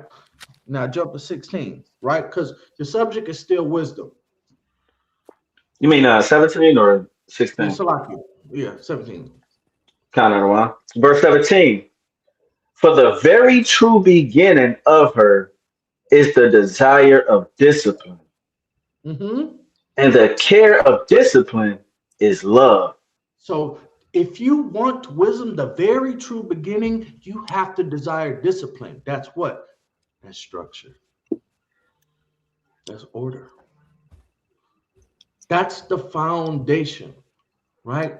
Because when you start to learn what to do, oh, this is how I move. I get wise. Now I start to understand why the Lord told me, oh, I don't eat pork. I start to understand why the Lord told me, hey, you know what? I have to have discipline. Because when I have discipline for days that I don't feel motivated, now I know I'm just doing it because I can't not do it. It's a part of my habit now. You know what I'm saying? You start to get understanding behind the wisdom. You see, oh, that's, or I look at it as wax on, wax off, right? When he went to Mr. Miyagi, he told him wax on. He told him how to do it properly. He told him everything. Listen, and the dude didn't understand. He's like, "Why am I'm trying to learn karate. What do you have me practicing waxing windows for?" So he learned how to do it. Now he's wise on how to do it. But then when he got into the fight, he actually understood. Oh, you're teaching me how to block. Now my mind is blown because he got understanding behind the wisdom, right? All right, so just understand that. Keep going. So that's why it's the desire of discipline, the discipline to know exactly how to move in the proper way, right? And the care of discipline is love, because you care about your offspring, your children, of where you want to be. You're going to enforce that discipline, that foundation. Yes, I know I want to just cuddle up with you all night and watch Peppa Pig or whatever, but you know what? You need to get a good night's sleep, baby. You understand? We need to have a foundation. No, you can't have and do whatever you want to. I know it's not bad, but that has to teach you some regulation. That's out of love. Because what I was going to say earlier is the fact that, especially if you're under the sound of our voice right now, it's on you. It's on you to now do the work you need to do, whether it's mentally, physically, spiritually, any kind of leap. So that way you don't pass down those generational curses to your children. Reverse the curse. Let the buck stop with you. Let this be the last generation that had to deal with this trauma. And I get it, some people's loads may be harder than others, but that's why we have counsel. That's why we always telling you come to counsel. That's why we have the body to be with you, to help you in the time of trouble, right? But you've got to do this work so that your kids aren't the next Michael Beasley out here. That's right. Right? So understanding that, we're gonna walk down this. So start at 17 again, and I'm gonna be quiet and just keep going. Count out one. Verse 17. For the very true beginning of her is the desire of discipline, and the care of discipline is love. And love is the keeping of her laws, and the giving heed unto her laws is the assurance of incorruption. So I'm knowledgeable. I learned the laws. Now I move in wisdom. I start to apply the laws. Now I realize, oh, I don't have the hypertension. Oh, actually, I do get a chance to move my money properly. Oh, wait, you mean I don't have to deal with someone trying to kill me because I slept with his wife? You start to get the understanding because you move into wisdom based on the knowledge you acquired. Learning what the Lord wants, doing what the Lord wants in a disciplined fashion, and then now you understand why he said it this way in the whole first place, because he's smarter than you. That's right. That's right? Keep going. Verse 19. And Salaki, this is the important part. It is the assurance of incorruption. This is how you can assure that your walk will not be corrupted, and damn sure the walk of your children will not be incorrupted. This is how you ensure that you reverse the curse. You got to have discipline. You got to have love to seek wisdom. Keep going. Verse 19. And incorruption maketh us near unto God. And that's the whole point. Because remember, we read this in Psalms 10 and said, Lord, why are you so far from me? Or, we grew up we grew up in noonday. Are we destitute? Or this brother, you know what I mean? He dealing with his stress. The closer you are to God, the less the cares of this world matter. Because we are not of this world. But you see, it's a linear path that you can follow to get close to God and reverse these curses, right? Keep going. Therefore, Therefore, the desire of wisdom bringeth to a kingdom. that is how you get the generational wealth. That is how you get the generational infrastructure and change your entire community. Because this wisdom, it brings the whole kingdom forth. That is it's the linear path. It's clear, right? So, verse 25. Verse 25. Receive therefore instruction through my words, and it shall do you good. Now, so if you learn the instructions and you receive the instructions and start to apply it, it should do you good. Everything gonna be straight, and you're gonna be able to take the kingdom. That's why the kingdom of heaven is in you. Now, you person that's reading this, watching this, do what you gotta do, because it says the very true beginning is the desire of discipline. All right, I yield right there. Keep listening. Watch how it kind of gets worse. And I was mad at her at that time because I remember I told you my dad did. I ain't know how to just. Yeah, bro. I ain't like that, because man, You say you was mad at your mom, what? Because she didn't have anybody to take her? She had to drive herself? She was alone? No. I was mad at my mom for my childhood. My dad at 25 told me I cut my whole family off for 3 years. I was pissed at them because my dad was a real nigga. Was looking for me my whole life, and I was looking for him. And you got all these random ass niggas in my life. I wanted my dad. Do y'all understand that? That's a lot of trauma that at a young age you have no idea how to cope with that. That's right. And now this is a grown man, NBA player at one point, still emotional about this because he has still hasn't been taught how to cope with it, how to deal with it. So he was looking for his father his whole life. His mom was probably making some kind of excuse on why he's not there, or making him be out to a bad person. But within all that, she's having different men in and out of the house, playing daddy. Yep. And honestly, don't even care about him. That's right. Playing dad. So now let's flip this and make it a sister. What does her life look like?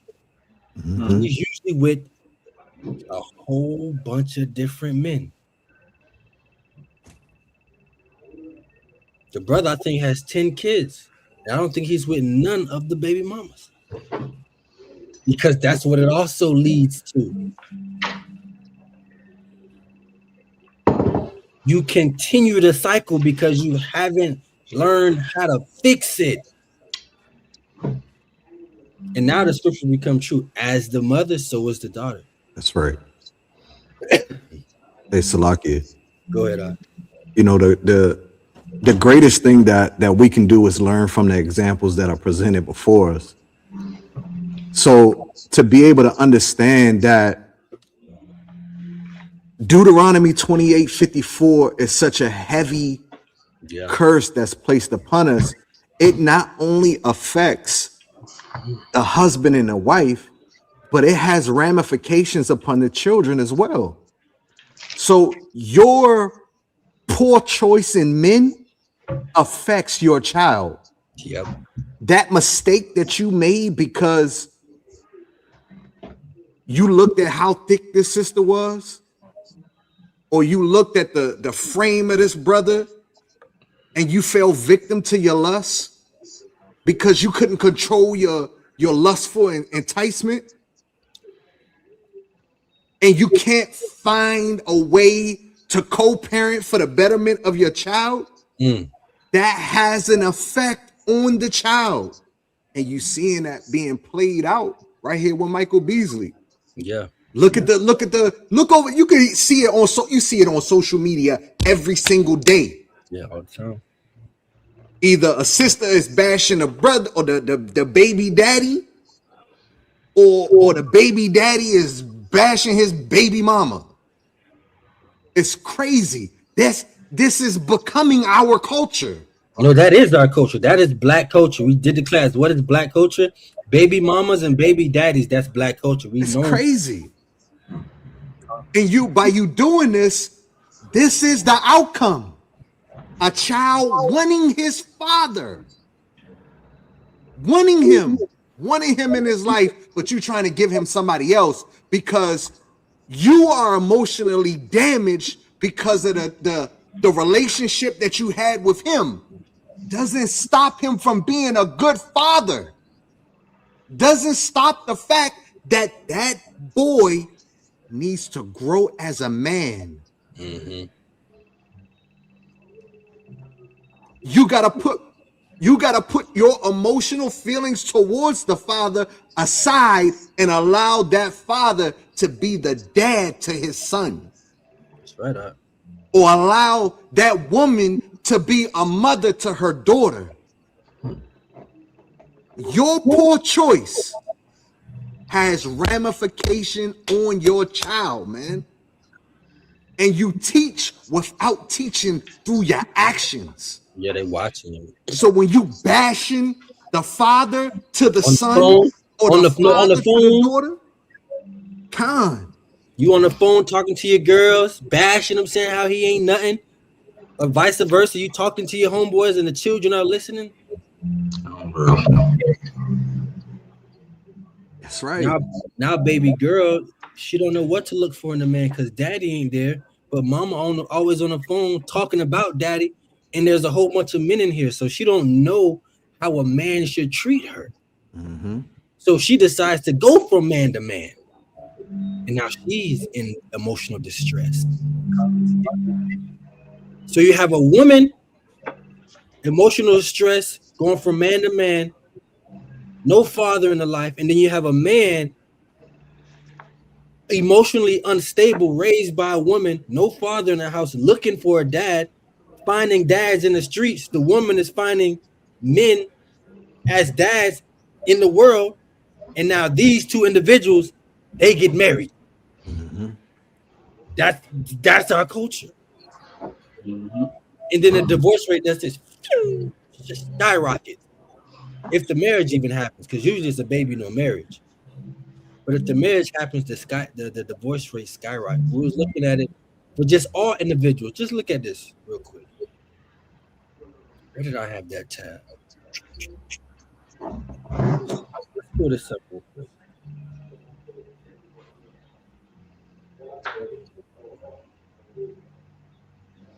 Look at this.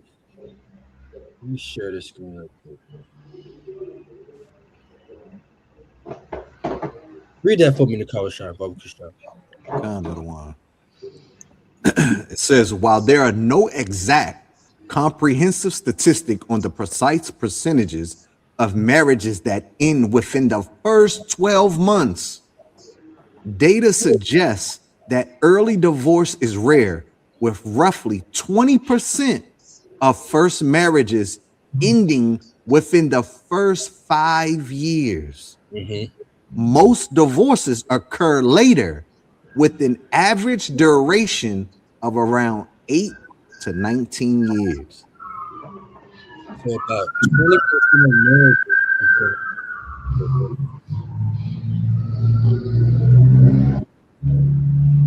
Let's look at why. Let's read this one. Generation. Data from the Institute of Family Studies indicate that divorce rates have declined overall, with roughly 40% of recent marriages projected to end in divorce. So 40% are projected to end in divorce. That is half. This is not even what I wanted though. It was I looked up something else. Hold on, let me say somebody say something real quick. Hey, Salakia, can somebody give me Hebrews chapter 12, verse 14? Just to add to the points being brought up. Right? This is the book of Hebrews, chapter 12. You said 14? And verse number 14. Follow peace with all men and holiness, without which no man see the Lord. Right. So we're not taught how to be peace or to have Salakia, how to have peace amongst each other. Right. We grow up as men, we're taught to hold our emotions within. We're not taught how to work through those emotions, right? On how to be men who is centered, right? And what I mean by centered is someone who has emotional intelligence, right? Which is the result of a lot of our men growing up being effeminate or wearing their hearts on their sleeve, right? Because of past trauma, or our sisters just out here wilding out because they was never taught how to be soft, right? They feel like they gotta act hard just to keep up with the men out here. But at the end of the day, we have to be taught how to be peace or how to have peace among each other, how to work out our differences, right? First and foremost, it starts with the parents. What is holiness, right? Concerning the parents. The understanding that, yo, as a man, when I lay down with this woman, that's my wife. I am held responsible for her. I am held accountable for her well-being. How she's taken care of, whether that's financially, spiritually, emotionally, physically. I'm held responsible for that. And as the woman, I am held responsible how I treat my husband, how I entreat him as I entreat the Lord. I'm supposed to view him, right? But what ended up happening is what? Continue to read. Verse 15. Looking diligently, lest any man fail of the grace of God, lest any root of bitterness springing up trouble you, and thereby many be defiled. Right? So when there's an issue that may arise or that do arise, because we lack those skills on how to work out issues that comes between, because hey man, every relationship, there's no perfect relationship, right? Every relationship has its problems. But those who figure out how to work through those problems end up having a successful marriage. But those who lack those skills or don't even try to work things out, what end up happening, what sprouts up is a root of bitterness towards each other, that evil eye towards each other, as it says in Deuteronomy, right? 54 through 57, right? That evil eye. And not only the evil eye towards each other, but that evil eye turns towards the kids, right? The mother look at the son, she's tired of looking at him because he got the face of his father. You remind me of your daddy, you ain't gonna be nothing. Right? Or vice versa. The father looking at the daughter, mistreating her because of what the mom did. Oh, you just emotional, you loud mouth, you this and that, and you popping up, whatever the case may be, right? Because of that root of bitterness sprung up, and what was the end result? Thereby many was defiled. The people, the adults in the situation, never think about the child. They only think about what you did to me and what I did to you. They never work that out and put those differences to the side and say, you know what? We made what happened between us happen. Hey, Salakia. We're not together. Okay. Go ahead, other one. Hey, that's a heavy point, man, because you look at our community, we're selfish people. Selfish. And you see it. We brought out a lesson one time before where there was a sister who just dropped her kids off with her mother because she wanted to go and live her best life. No thought about the condition of her child, what it was doing. It was about her. That was it. We're such a selfish people that we can't see how the decisions that we make have effect on the next generation. The actions that we perform have an effect on the next generation. And it's constantly perpetuated. You know, so Captain Yotham put it in the chat. Eve has completely abandoned the soft girl era. They're harder than Jake today, but that has been done over generation after generation. What is the root cause? Because we haven't learned how to talk. We haven't learned how to communicate. So what do? We internalize everything. Go to Psalms 13 and start at verse 1. And this is the mindset of a lot of people that's dealing with emotional trauma, that don't know how to express themselves. Now, a person's counsel should be more faithful to them than many men. But what happens when I don't know how to reason? I can't formulate wise counsel because I was never taught. My father was a quiet man. He never gave me instruction. He never taught me how men are supposed to move. Only thing I know is to suck it up. But what happens when I've sucked it up so much, I become a ticking time bomb. Read that Psalms 13 and 1. This is Psalm 13, starting at verse 1. How long wilt thou forget me, O Lord? Forever? How long wilt thou hide thy face from me? And this, hey, listen, this is the mindset of a real man right here, dealing with real issues. Keep reading. How long shall I make counsel, Salakia? How long shall I take counsel in my soul, having sorrow in my heart daily? How long shall mine enemy be exalted over me? And this is what this brother is facing. The sorrow that's within, that he, as you're going to hear in the video, can't communicate. He don't know how to express it. And this is why the law, statutes, and commandments are so important. Get Deuteronomy chapter 6, verse 6. And this is what brothers, you got to do this. You got to, it's imperative for your generations. Because a lot of our fathers didn't have them hard conversations with us. Didn't know how to express those tough conversations. They don't know how to deal with it. So they standoffish when it's time to get real. But to discipline, hey, they quick with the discipline, but don't know how to talk. Read that Deuteronomy 6, start at verse 6. This is the book of Deuteronomy, chapter 6, verse 6. And these words, which I command thee this day, shall be in thine heart, and thou shalt teach them diligently unto thy children.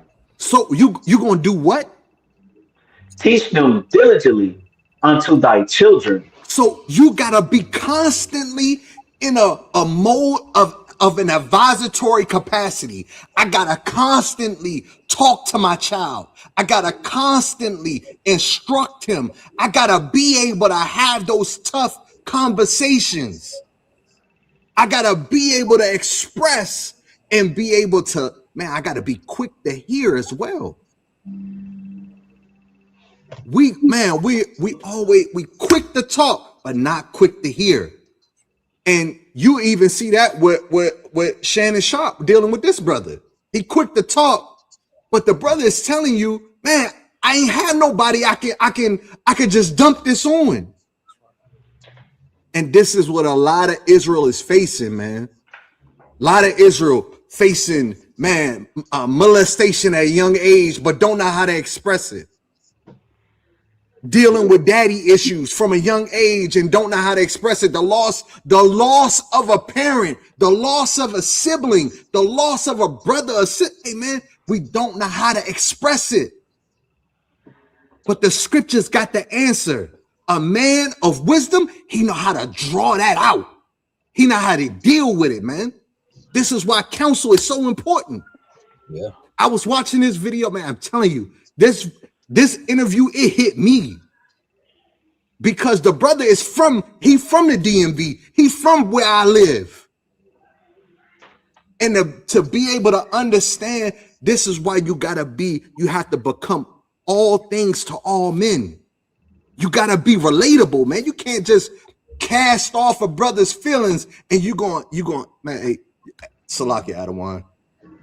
You going? Bring it up. It's real. Because it seemed like just a simple video of a brother just crying. Mm-hmm. But when you look at all the emotions, this is a grown man, NBA player.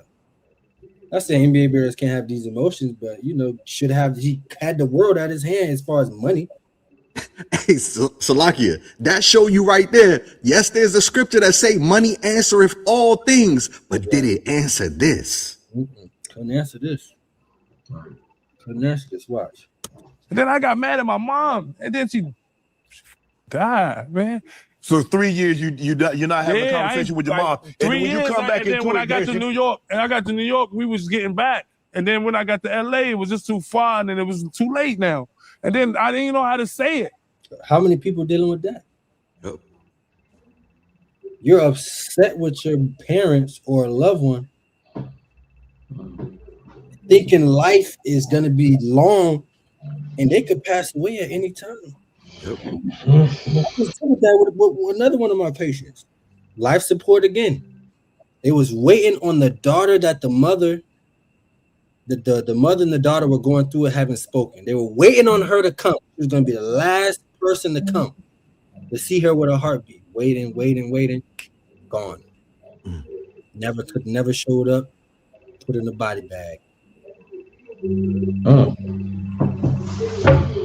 Because of grudges and not knowing how to cope, but it's all rooted in the oppression. We have so much stuff going on in life, you forget to even deal with self. Yep. Get the scripture where it says, love yourself. Get that scripture. It's Iraq. Let me see how that reading is good to you.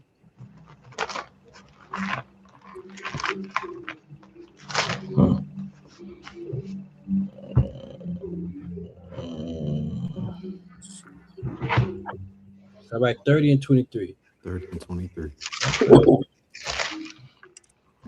This is the book of Sirach, chapter 30, beginning at verse 23. Love thine own soul. What it say? Love thine own soul. So you ever heard the saying you can't love nobody until you love yourself? That's real. You gotta love the person in the mirror first. A lot of us can't even look ourselves in the mirror. You have disdain for the person in the mirror from whatever trauma and past that you have been brought up with. That was passed down. All right, read it again. This is the book of Sirach, chapter 30, beginning at verse 23. Love thine own soul and comfort thy heart. Come on. Remove sorrow far from thee. You got to remove the sorrow from you. Yep. That's the grudge. That's the hate. That's the evil thoughts of self. That's the sorrow. That's the I'm not good enough. Yep. I'm not this. I'm not that. My mom did this. My dad did that. My job, my this. That's all piled up sorrow. This is what this brother has. My loved one passed away. I can't get over it. You're stuck in the grief stage. All right. Let me see if I can find it. Read it again. For sorrow, Salakia, love thine own soul and comfort thine heart. Remove sorrow far from thee. For sorrow hath killed many. It says sorrow has killed many. Let me show this real quick. A lot of us go through this and we don't even know. You get stuck in phases though. Y'all ever heard of this? The stages of grief. A lot of people be stuck in 1 through 4 and can never get to 5.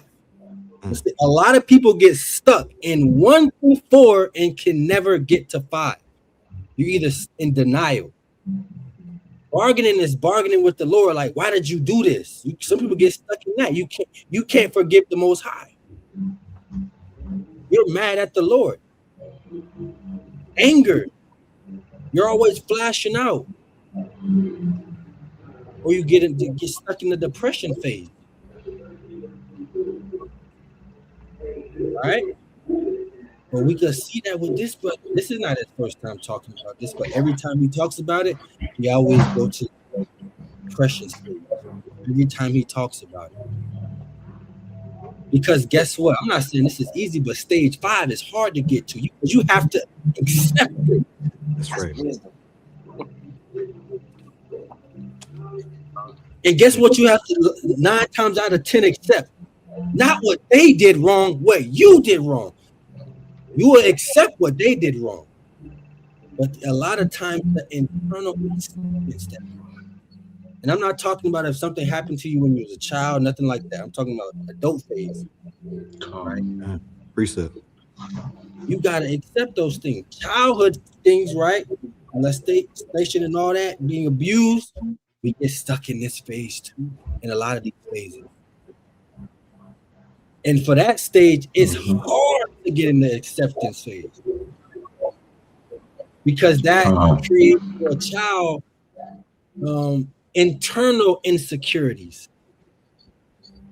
So then you have to recognize and understand you are good enough.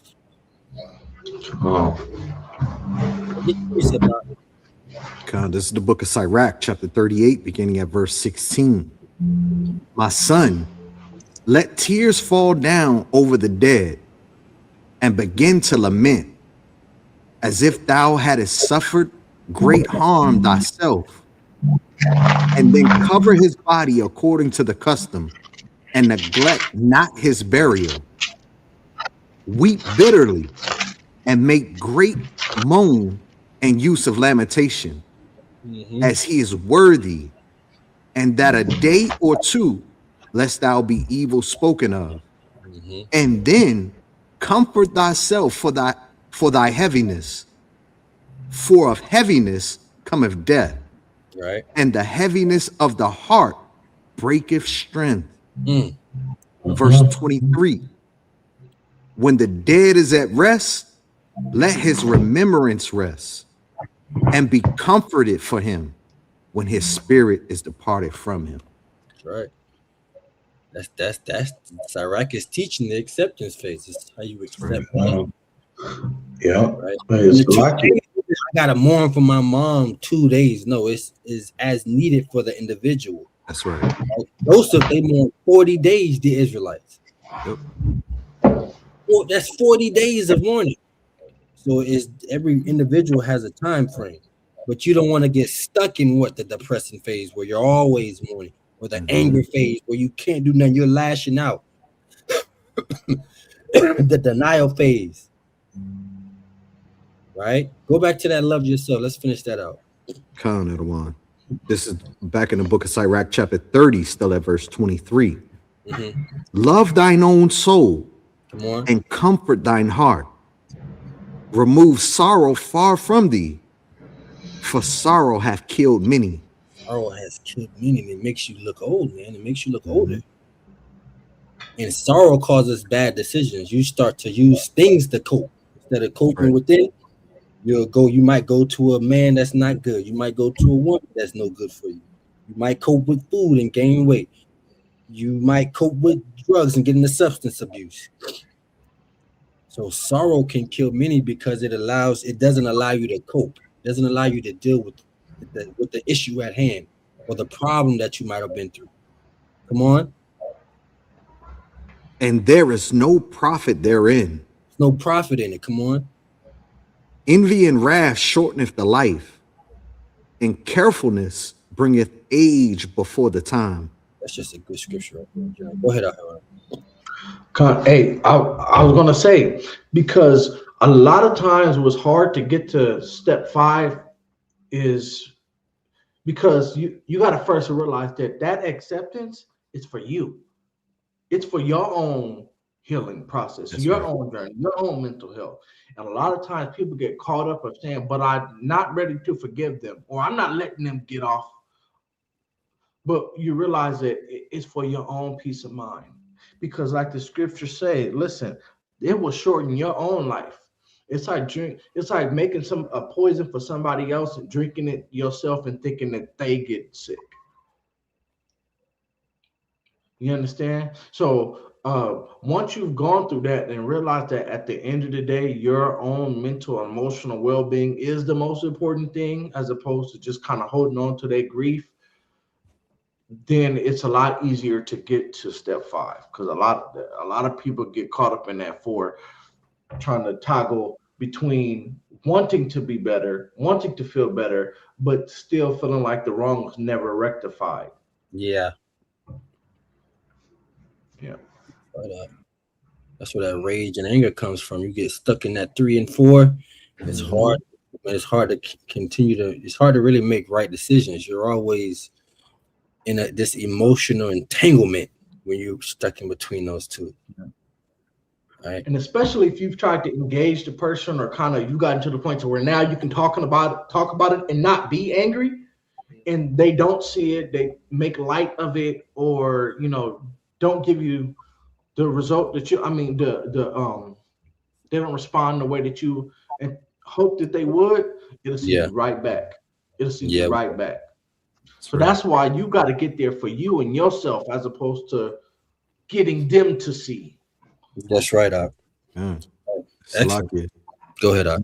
That it shows you just right along with what you were saying. It causes you to make bad decisions, and because of the brother's emotional state, man, he was removed from the NBA. So being able to remove that sorrow, if you're unable to do it, it can cost you your job, your lifestyle, your living, you being able to provide for yourself.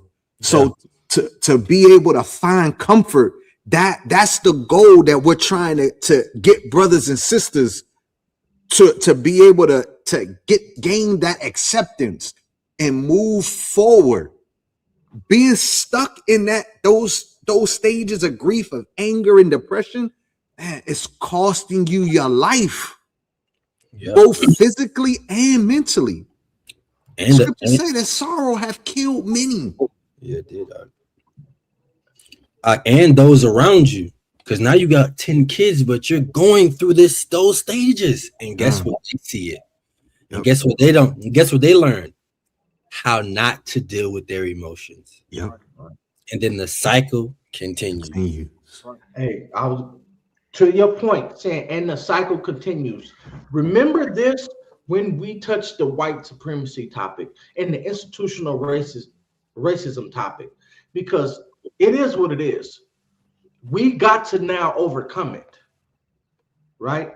But so remember this portion, and next week we're gonna re-reference this. Go ahead. Real quick, I don't want. The Book of James teaches that an unstable man is unbalanced in all his ways, roughly paraphrased. So look, you're gonna see it in the rest of this clip when it plays. This man goes through an emotional roller coaster of his childhood, his adolescence, his teenage years. You're just gonna have to listen and watch. It's so much that he is carried for so long that all comes out. Imagine the people that were sincere in his life that he might have possibly pushed away because he wasn't wise enough to understand who was for him, who was using him, who didn't have his best interest in mind. And they see this unstable man, and they see this man is very emotional, and they don't know how to deal with it. He should have been able to go to them as well. That's something that also we need to talk about. He should have been able to confide in the men that he did. But he's unstable, man. He has to learn how to deal with these things. That's what we're gonna see in the rest of the play. And don't get it twisted. This is an attack on Michael Beasley. This is the shit that a lot of our people are just like this. But That's right. he was able to go on a podcast and cry and basically show humility. That's a lot right. of us are holding it in, and we're using it to attack. Yeah. Or you're using it as a way to stay in that depressed anger stage. They drinking it away, smoking it away, popping pills. Salakia. Not handling. Yeah, I didn't mean to make it appear as if we're attacking the brother. Not you. I'm just saying in general. Kind of Salakia. Yeah, it wasn't you.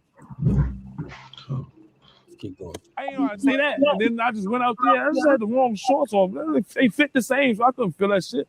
Y'all laugh. That day, James died 2 days before my cousin. And I was supposed to be in a funeral, and I was at shoot around. Like, damn, should I get on this flight or just play? But if I get on this flight, they gonna think I'm lying about people dying and shit. I ain't want to play at all, nigga. I ain't want to play. I was one of my favorite people and shit, and they was just laughing at me and shit. It was just laughing at me, man. I was hot, nigga. I was hot. See the emotions there, though? Go ahead, I don't want to get some context about what he's talking about. He had went into a game, right? And he had his warm-up shorts on still. He didn't change into his game attire shorts. And so when he goes to sub himself in, he still has his black Laker warm-up shorts on with his Laker jersey. And he was being mocked by the same men that he held in such high regard, and that hurt him. And that's kind of what he's going into right now. So even that could be caught in the anger phase, because I wasn't like getting in the shoes of those that was laughing. I just thought you'd made an accident. So it was funny. Like, this man just went out here with his practice shorts on. But for him, it's like, the reason I did this is because I'm going through so much, and y'all can't even see that. Mm-hmm. But Shannon Sharp asked him, well, did you tell anybody? He said, not really. So it's hard to distinguish, if they was laughing because I don't think they was intentionally laughing because he was going through something and he did that. But it was just, you made a silly mistake. It's funny. But as for him, he can't, and I understand him, he can't see it like that. I was going through something, man. Y'all missing the bigger picture. You laughing at my pants, man. I just had 3 people just die. And I chose the game over the funeral. Right? And now him bringing it out, he's in this emotional roller coaster. But that has become the pain that we pass down. Yep. A lot of us are passing down emotional roller coasters. She said we're gonna go forth monstrous children. How is this happening? That's the unstable man raised to be a man by a woman. That doesn't work. That's a woman raising a daughter by herself. 9 times out of 10, that's challenging to do. You need both parties. They say it take a village. So now no father, losing his mother and losing family, he's in an emotional bind, and it's hard for him to cope with the situation. And you can see that in this video. Yeah. And unpack so much. Because believe it or not, this is like average life. That's right. Of a so-called Black, Latino, and Native American. This is average. This is all of them got something like this going on. Right. You was a rarity if you had both parents in your life. You was a rarity. You was a rarity if none of your cousins died or your uncles died by murder. You was a rarity if no one sold drugs in your family. Like, that's rare. And had to see and witness that, and that's normal. That's normal. Hearing gunshots in the middle of the night, that's normal. Domestic abuse in the house, they got it going on. That's normal. So our culture has normalized things that are so uncommon and not normal. And then we wonder why our children are becoming more and more unstable. And then they pour rap music in the community, then drugs, guns, violence, put it on the TV, give them an image, YN. They didn't do a YC, YS, young school, you know, because there's plenty of them, but it's a YN though. Because we're the standard. YN means the black child is the standard for chaos. That's a YN. He's the standard for chaos. The super predator. Yes. Nayar, you had something? Kind of Juan. Just speaking on that stage of depression, right? Can a brother give me Sirach chapter 10, verse 6? Right? Because Paul teaches, and I believe it's in Ephesians chapter 4, like it's all right for you to be angry, right? But sin not, right? But eventually you have to deal with the anger. Yeah. Because that anger is going to turn into hatred. And let's see what Sirach speaks of about that hatred, where it can lead you into. Brother, got that? You can read. Salaki. It's the book of Sirach, or Ecclesiastes 10, starting at verse 6. Bear not hatred to thy neighbor for every wrong. Salakia. So every little thing that somebody do, don't hate them for it. I mean everything. Now these are some deep things that can cut you to the heart, right? I'm talking about the basic stuff. Somebody says something to you, man, let that thing keep it going. But these things that can turn from anger, resentment, and can turn into that hatred, right? What is the end result of that? Continue to read. And do nothing at all by injurious practices. Right? That hatred can lead to you practicing injurious things, right? And a lot of those injurious things is what? A lot of drugs, alcohol, you dealing with a multitude of women, you dealing with a multitude of men, right? To cope with what's going on within you. And that's that hatred. You dealing with that bitterness and resentment of those who have hurt you, right?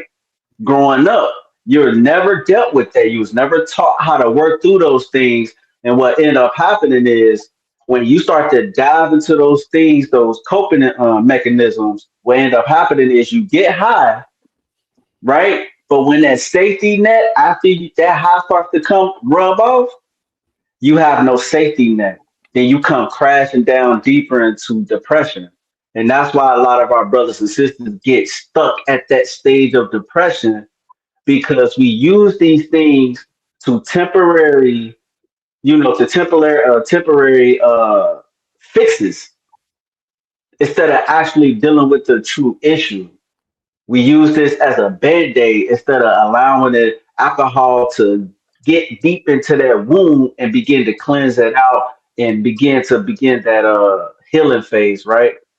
And a lot of times that's what end up happening, man. Like that's why a lot of us get stuck in this depression stage, man. Like I remember even with me coming up in foster care, I had a lot of resentment towards my pops. I had some resentment towards my mom, right? I had resentment towards a multitude of people who was involved in us getting caught up in that system.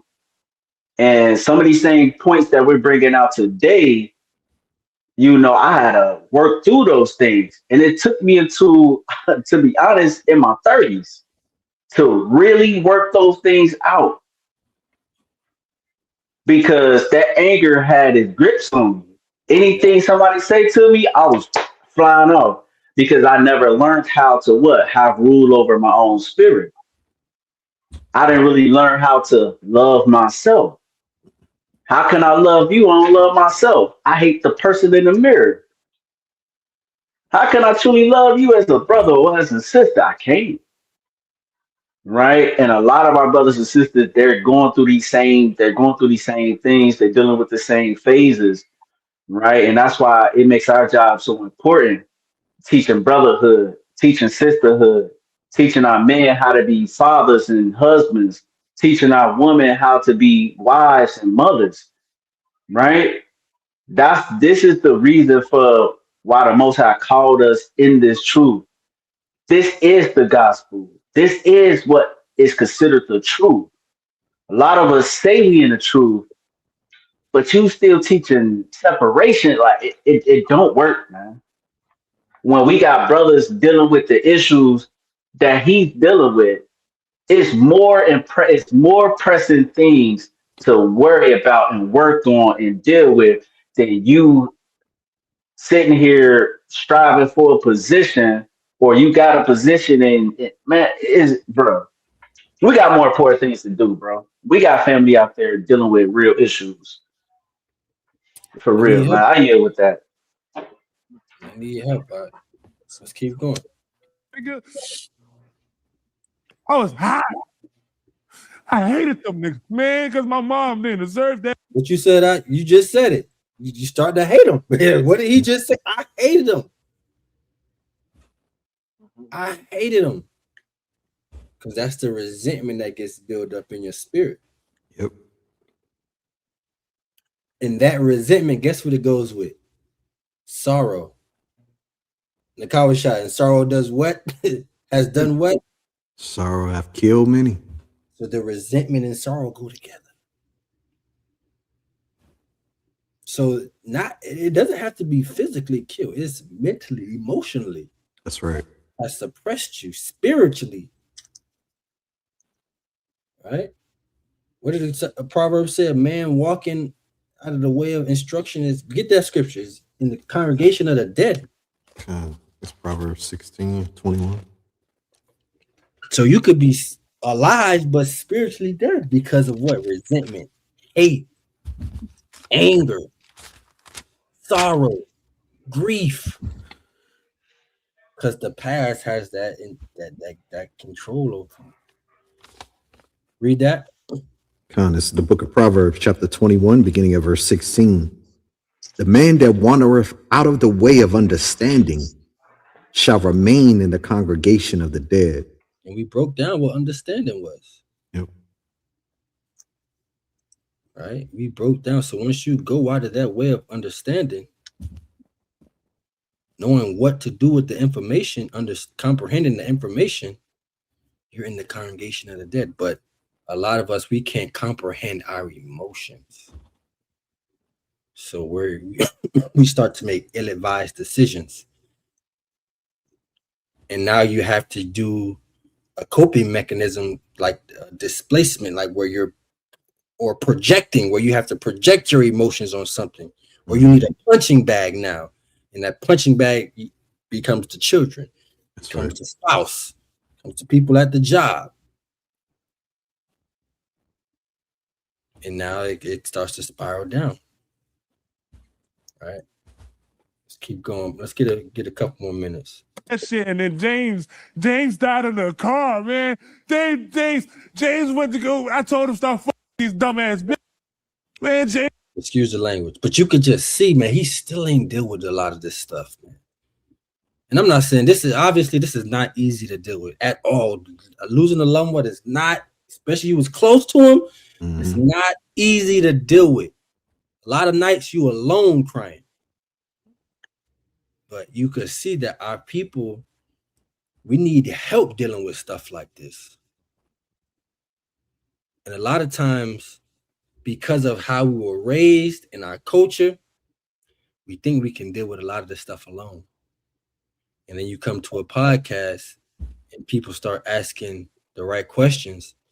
And now it all starts to unfold. That's what's wrong right there. You're still dealing with some 10 years ago, 15 years ago, 5 years ago, a year ago. Right? Because the resentment hasn't left. went to go meet this girl and she set him up and the nigga hit him and he hid, right? He hid. And the only reason the nigga ain't come because the nigga came down the street and they let James down their car. Man, I couldn't be there for him. And y'all laughed at me. But don't, I'm gonna cry a little bit, but don't act like you don't notice, right? Just act like you don't notice. But I still gotta be tough though. See how quickly the emotion changed from it was over, man. He was think of it not. I still gotta be tough. Yep. Because we were raised, like you said, I suck it up, rub dirt on it. Okay, I done that, but okay, what do I do with the emotion though? Mm-hmm. I stopped crying. But what do I do with the emotion? You boil it, you continue to boil it, and then it's overboiling, and now you become emotionally unstable because you learned how to throw dirt on it or suck it up or get over it, but you never learn how to deal with the emotional aspect of it. Yeah. And a lot of our men and women are in that trap. Hey, it's just like your parents, you know, your especially with brothers, your mother, your father say, hey, take the garbage out. Why is she telling you to take the garbage out? Because it's full, right? But when you telling a brother to suck it up, what you doing? You're not taking the garbage out. You just pushing it further down in the can. You're stepping on it. The garbage still need to go out. Yeah. But all you doing is pushing it down and pushing it down. And eventually you're not going to be able to push it down. It's just going whoosh. Yeah, we're going to try to pick it up and it's going to fall out the bottom. Yep. And that's what we're watching. That's exactly what we're watching. Hey, and it actually gets worse. The longer it stays down there, the more you push down there, it gets worse. Yep. Yeah. That's where your maggots come, your disease, your depression, your hormonal levels start to spill over. Now it's just one big old concoction of filth. Yep. And you don't even know where to start. Yeah. That's real, man. Just keep going. Just keep watching. Yeah, I hated that your mom dying that robbed you of your ability wanting to play basketball, huh? Yeah, I couldn't, like Magic Johnson and LeBron James, my favorite people. I couldn't even be happy around them because they was laughing too. But nah. Did they know? And a lot of times, look at that. That's his favorite people. He blamed them. Yep. You do that. That's what happens. For a mistake that you made, you blaming them. I didn't tell you to wear. I know you going through something, but I didn't tell you to put the wrong shorts on. And I didn't laugh because of your mom died. I laughed because you made a mistake that was funny. Now you made the mistake because your mom died. How can you blame me for that? But that's what happens when you haven't dealt with the emotions. Yep. You need somebody to blame. The biggest thing I see in my career is when it's time for your loved one to go and all the doctors see it, all the nurses see it, all the family see it, but that one family member, they always express to me this. The reason I can't let them go is because I'll blame myself that I killed them if I pull the plug. So I'd rather they stay and just suffer, basically. They don't say it like that, but that's basically what they're doing. Because nobody wants that blame. So you find someone else to do it. You give it to somebody else. You project the emotion somewhere else to give your mind clarity. But that never works. Hey, Salakia. Go ahead. It's important to understand, you know, some of the statements that the brother makes, you know, because the brother even goes into, you know, saying how he reintroduced himself. He said, man, you didn't see how I changed my hair. I cut my hair. I changed the style of my haircut. That was this brother's expression of his hurt. But you not being able to recognize it, he internalizes it as I'm showing you what's going on, but you not recognizing and you're laughing at me.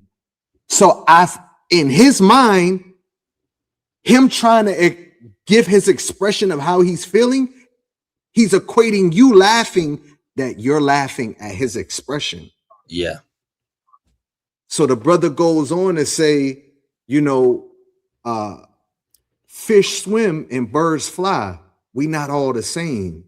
And I think that it's a heavy point because you got to recognize that we don't all deal with trauma and emotional instability the same. But your expression, you have to be able to verbalize what it is you dealing with in order for me to relate. Yeah. I can't read your mind. I can't read a haircut. I can't read a change of your clothes. I can't read the shorts that you put on, Hawk. And that's where a lot of people, we miss it because you want us to be mind readers.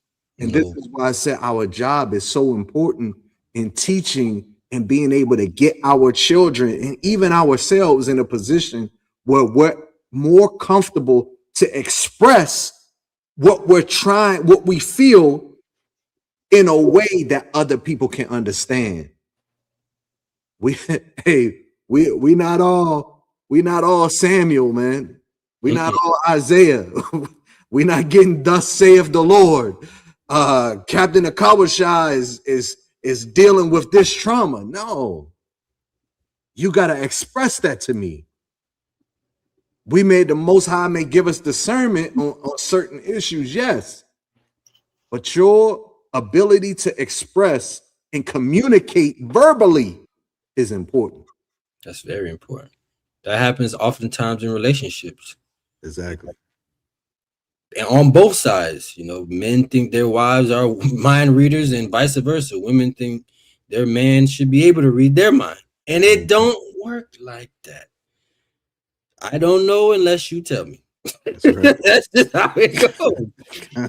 It's 1,000 things on my mind too, and vice versa. It goes both ways. Sometimes you think you want your wife to be reading your mind, and she dealing with the kids and cooking. She ain't thinking about that. You gotta say something. But guess what? It all boils back to that communication. That's right. Like I said, Shalom a lot. It's like you expect others to pay attention to the things you pay attention to. Right? It's not always. You got a lot of different things on your mind. All right. Let's get a few more minutes of this. Josh Hart, though, I love him. Josh Hart, bro. I was on the bill. I was on a bus one day, and I didn't even know I was crying. I was just sitting there trying to be quiet. Josh Hart came up to me and gave me a hug, bro. It was like, bro, I don't know what you're going through, dog, but you can come talk to me. And I never did, and I wish I did, but like, Josh Hart, he seen who I was, bro. I fuck with Josh, man. I ain't never. And then B.I. used to kick it with me. B.I. used to be like, man, fuck them clubs. I'm gonna kick it with you, OG, nigga. I don't know why, but I just fuck with you. And we used to talk all night. You understand? Like, you know what I'm saying? I fuck with them youngins, but like, I'm just mad I couldn't be. Did anybody know what you were going through at the time? No. Did you tell anybody? I couldn't. I didn't know how. Did you see that? That's it.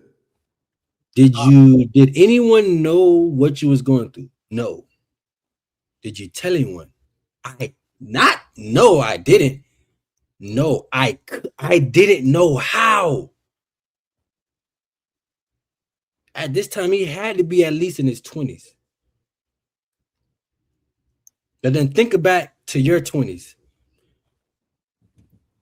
Yeah, B.I. is Brandon Ingram's. Did you know how to express yourself? A lot of people probably nah. Just hold, because that's our hold it in. Just suck it up. Suck it up. Get over it. You don't gotta tell nobody. And that's depression. Because you're just holding it in, and then years and years later, you think you got over it, but then that thing triggers you. Still not gone. And that comes from the generations past. Get over. You just gotta get over. We just keep moving forward, but we never dealt with it. Family trauma. You just hide it. This person did this, and y'all just hide it. You never deal with it. Family trauma. So you learn to just hide those emotions. Hide those emotions. Don't tell nobody. Hide those emotions. To become emotional wreck, man. Okay.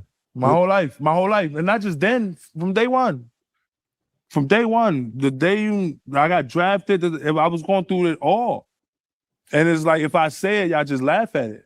If I act out on it, or if I just slip out because I'm going through reality inside of this game, y'all just laugh at it and never what I got to say, never just what I. Did you feel like anybody ever tried to understand who Michael Beasley not was, one the time. person? Everybody thought they knew who Michael Beasley was, the player, basketball player, but nobody understood Michael Beasley, the person. No. Did anybody try to get that? No. Did you try to let anybody in to see that side of you? How many times did I cut my hair? Go back and look at it. Do you understand how he let people in? Letting people into him was, I cut my head braids, then I cut my hair. So then I know what he want. He want me to say, dang, bro, what's wrong with you? Why you cut your hair? Bro, I cut my hair because of he put it on me. How am I supposed to know that? But a lot of us, that's what we deal with. Yep. And that's a lot. That's what we do. You change the color. You had black hair, and then now it's blue, Eve. That was an emotional response, possibly. Why?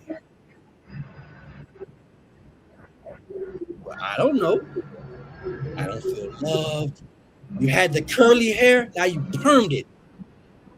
Now it's straight forever. Why? I want to fit in at work. A doctor told me that. I had my afro one day in Atlanta. She said, man, I love when you wear an afro. I said, you can wear it. She had braids, like weave with braids. She said, you can wear it. I said, I don't wear my hair before. I worked in a union, and it was like all white people. And they used to make fun of my hair, so I just perm it or wear the braids. I said,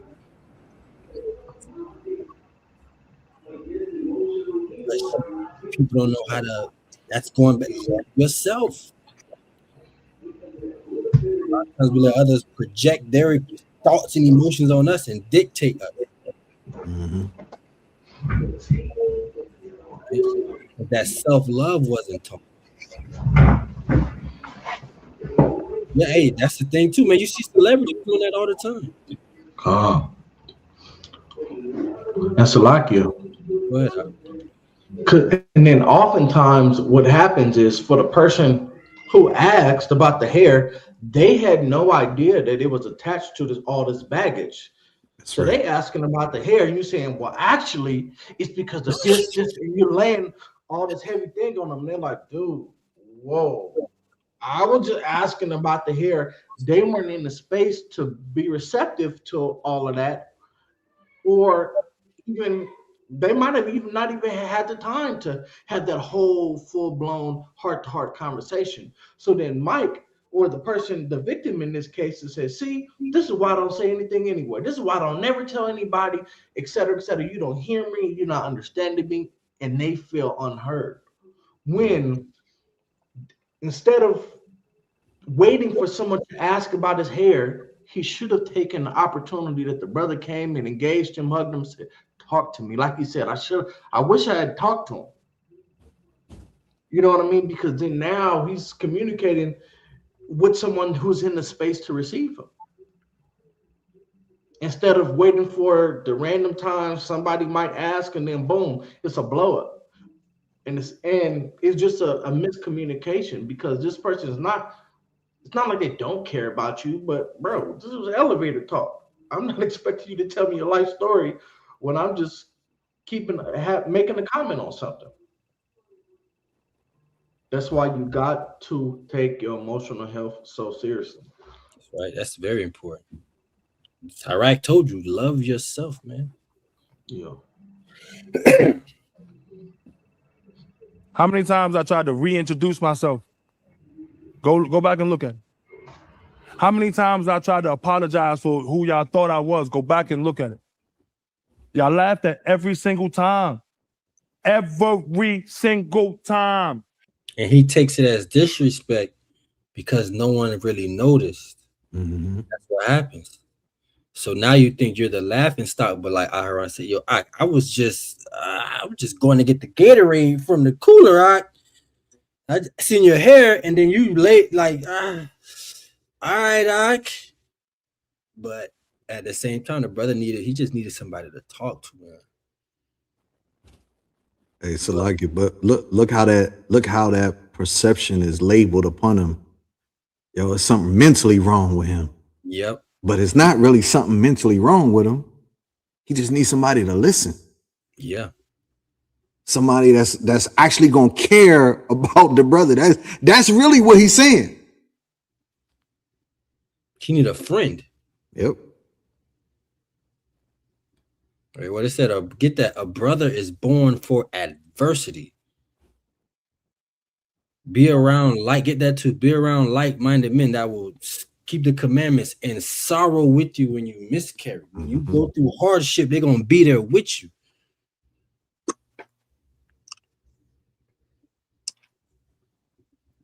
I get that. Salakia. Bring it out. It's the book of Sirach or Ecclesiastes, chapter 6. Let's start at verse 14. A faithful friend is a strong defense, and he that hath found such one hath found a treasure. Go up a little bit. Let me see where you at. Let me get there with you. That's you at the right. Yeah, 14. Go ahead. Verse 9. Is that where you want me to start, Salaki? Come. It's the book of Sirach or Ecclesiastes, chapter 6, starting at verse 9. And there is a friend who have turned to Salakia. Verse 8. That's not it. Salakia, I don't want. Sorry. 14.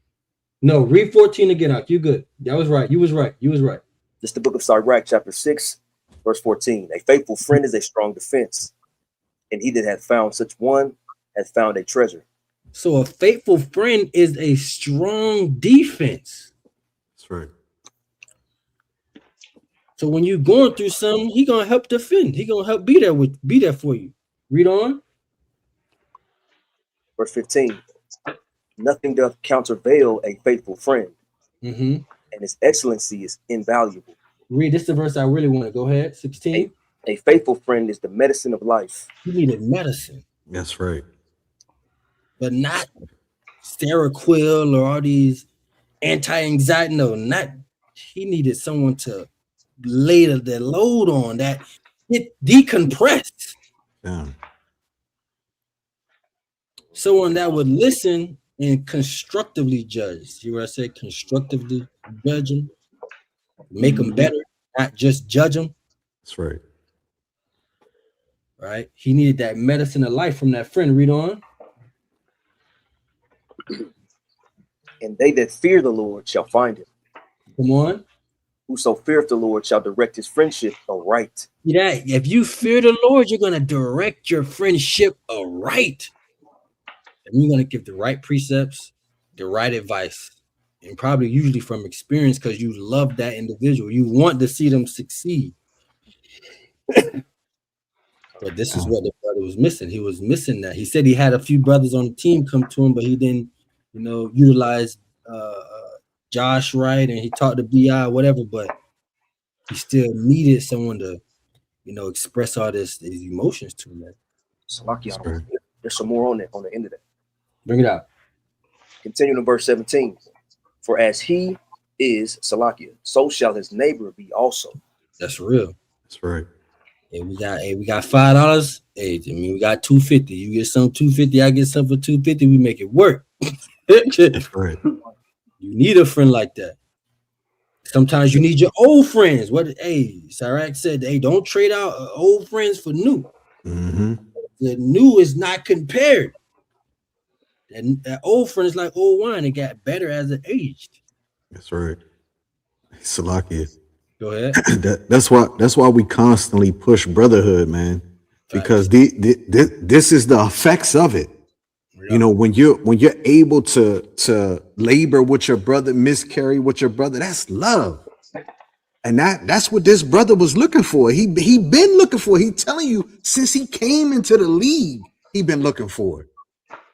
So when you go in them rampage campaigns, hey man, you talk, you doing what Cyrac saying, you whether it's friend or foe, you talking to other men's lives. What you doing? You being Stephen A. Smith and you causing damage to that brother, man.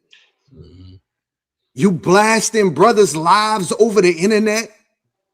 You on Clubhouse talking to other men's lives. Man, that's not a friend. That's not a brother. This is why nation building is so important. Because a brother is born for adversity. Proverbs 17:17. That's what you're supposed to do. You're supposed to have this brother's back. You're supposed to care for your brother. No matter what his emotional state is. Sometimes a brother needs correction. But with that correction, you got to be able to build him back up, not just tear him down. And I love my older brother gave me that proverb, man. You put a hammer in an unskillful man's hand, what is he going to do? And he's going to cause destruction. But if you put that same hammer in the hand of a skillful man, he's going to build wonderful work. Yeah. He can build cities. He can build nations. And that's what you got, man. These scriptures, man, these scriptures, man, can tear a brother down, but can also build him up. It can pull out the dross in a brother's life in his mental state, man, and could put the treasures in, the jewels of the Most High God, man. That's what the law, statutes, and commandments are. That's that ornament that we're supposed to be adorned with. But we so concerned about stripping brothers of the negativity, man. Hey, bro, you gotta, hey, man, I'm gonna bring the correction of the Most High, man. Reproofs of instruction of the way of life. You gotta get this medicine, King. But what about the building of that brother back up? What about setting his feet back in a straight path? Being a laborer with that brother. What about that? Don't be, man. No, man. Don't be CNN. But you got to be a brother that's born for adversity, man. Being able to labor with that young man. That's what brothers and sisters need, man, and it's true. And that's why we're strong with pillars of rest. Because our aged women got to be able to do what? Instruct the younger. You got to be able to teach them women how to be able to deal and control their emotions. How to deal with their husband, love their children, how to be able to guide your home. Brothers got to be able to deal with young men, cultivate their lives so we can do what? We can continue to push a righteous seed and have it, man, to have a generation of righteous young brothers and sisters coming up in this truth, being able to say, hey, Adawan Yaquah, listen, I see you raising your daughter in such a way, man, it's conducive. She's an Israelite indeed. I got a son, he's an Israelite indeed. Let's have a family gathering. Let's allow them to meet. Yeah. What do you think about that? And that's the way our community builds, man. Not going outside and you hoping this brother gonna change and he's further adding to your emotional stress. These are the thought processes that we gotta be able to acknowledge, man. I yield right there. That's real. It's an excellent point. I think we put a nail in it, man. I think we made the point. I think it's about four more minutes of that video, but I think we made the point, just showing how it all started from a play. And we're gonna show this next week too. We already got the lesson for next week. How it all started in the hate and the racism, but that pain and trauma that was passed down, man. That's something major in our communities, and that's something that we gotta fight hard with. The way to fight it is with brotherhood. That's right. And it's the same thing. That's the only way to fight it. Because as you see Michael Beasley, he needed someone to pour into. But we say we building a nation, so we have to pour into each other and lift each other up. Right? That's most important. Has got anything else? Claro.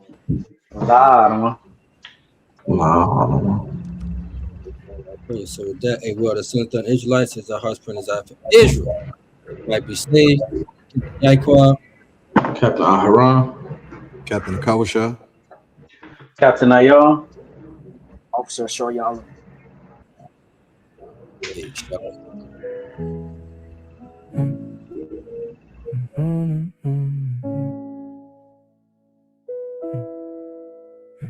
Brotherhood at the final chamber. Build your brother, do not bring him danger. Love and honor, that the law in motion.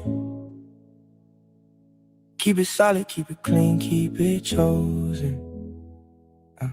We can break down beast horns, heads and wings. Quote deep doctrine, talk on mighty things. But if we still cut our own with the tongue, then what got built when the class get done? Psalms 133, that unity hit. Nothing better when the brethren locked in. Romans 12 told us honor each other. That is not light, that is weight on a brother.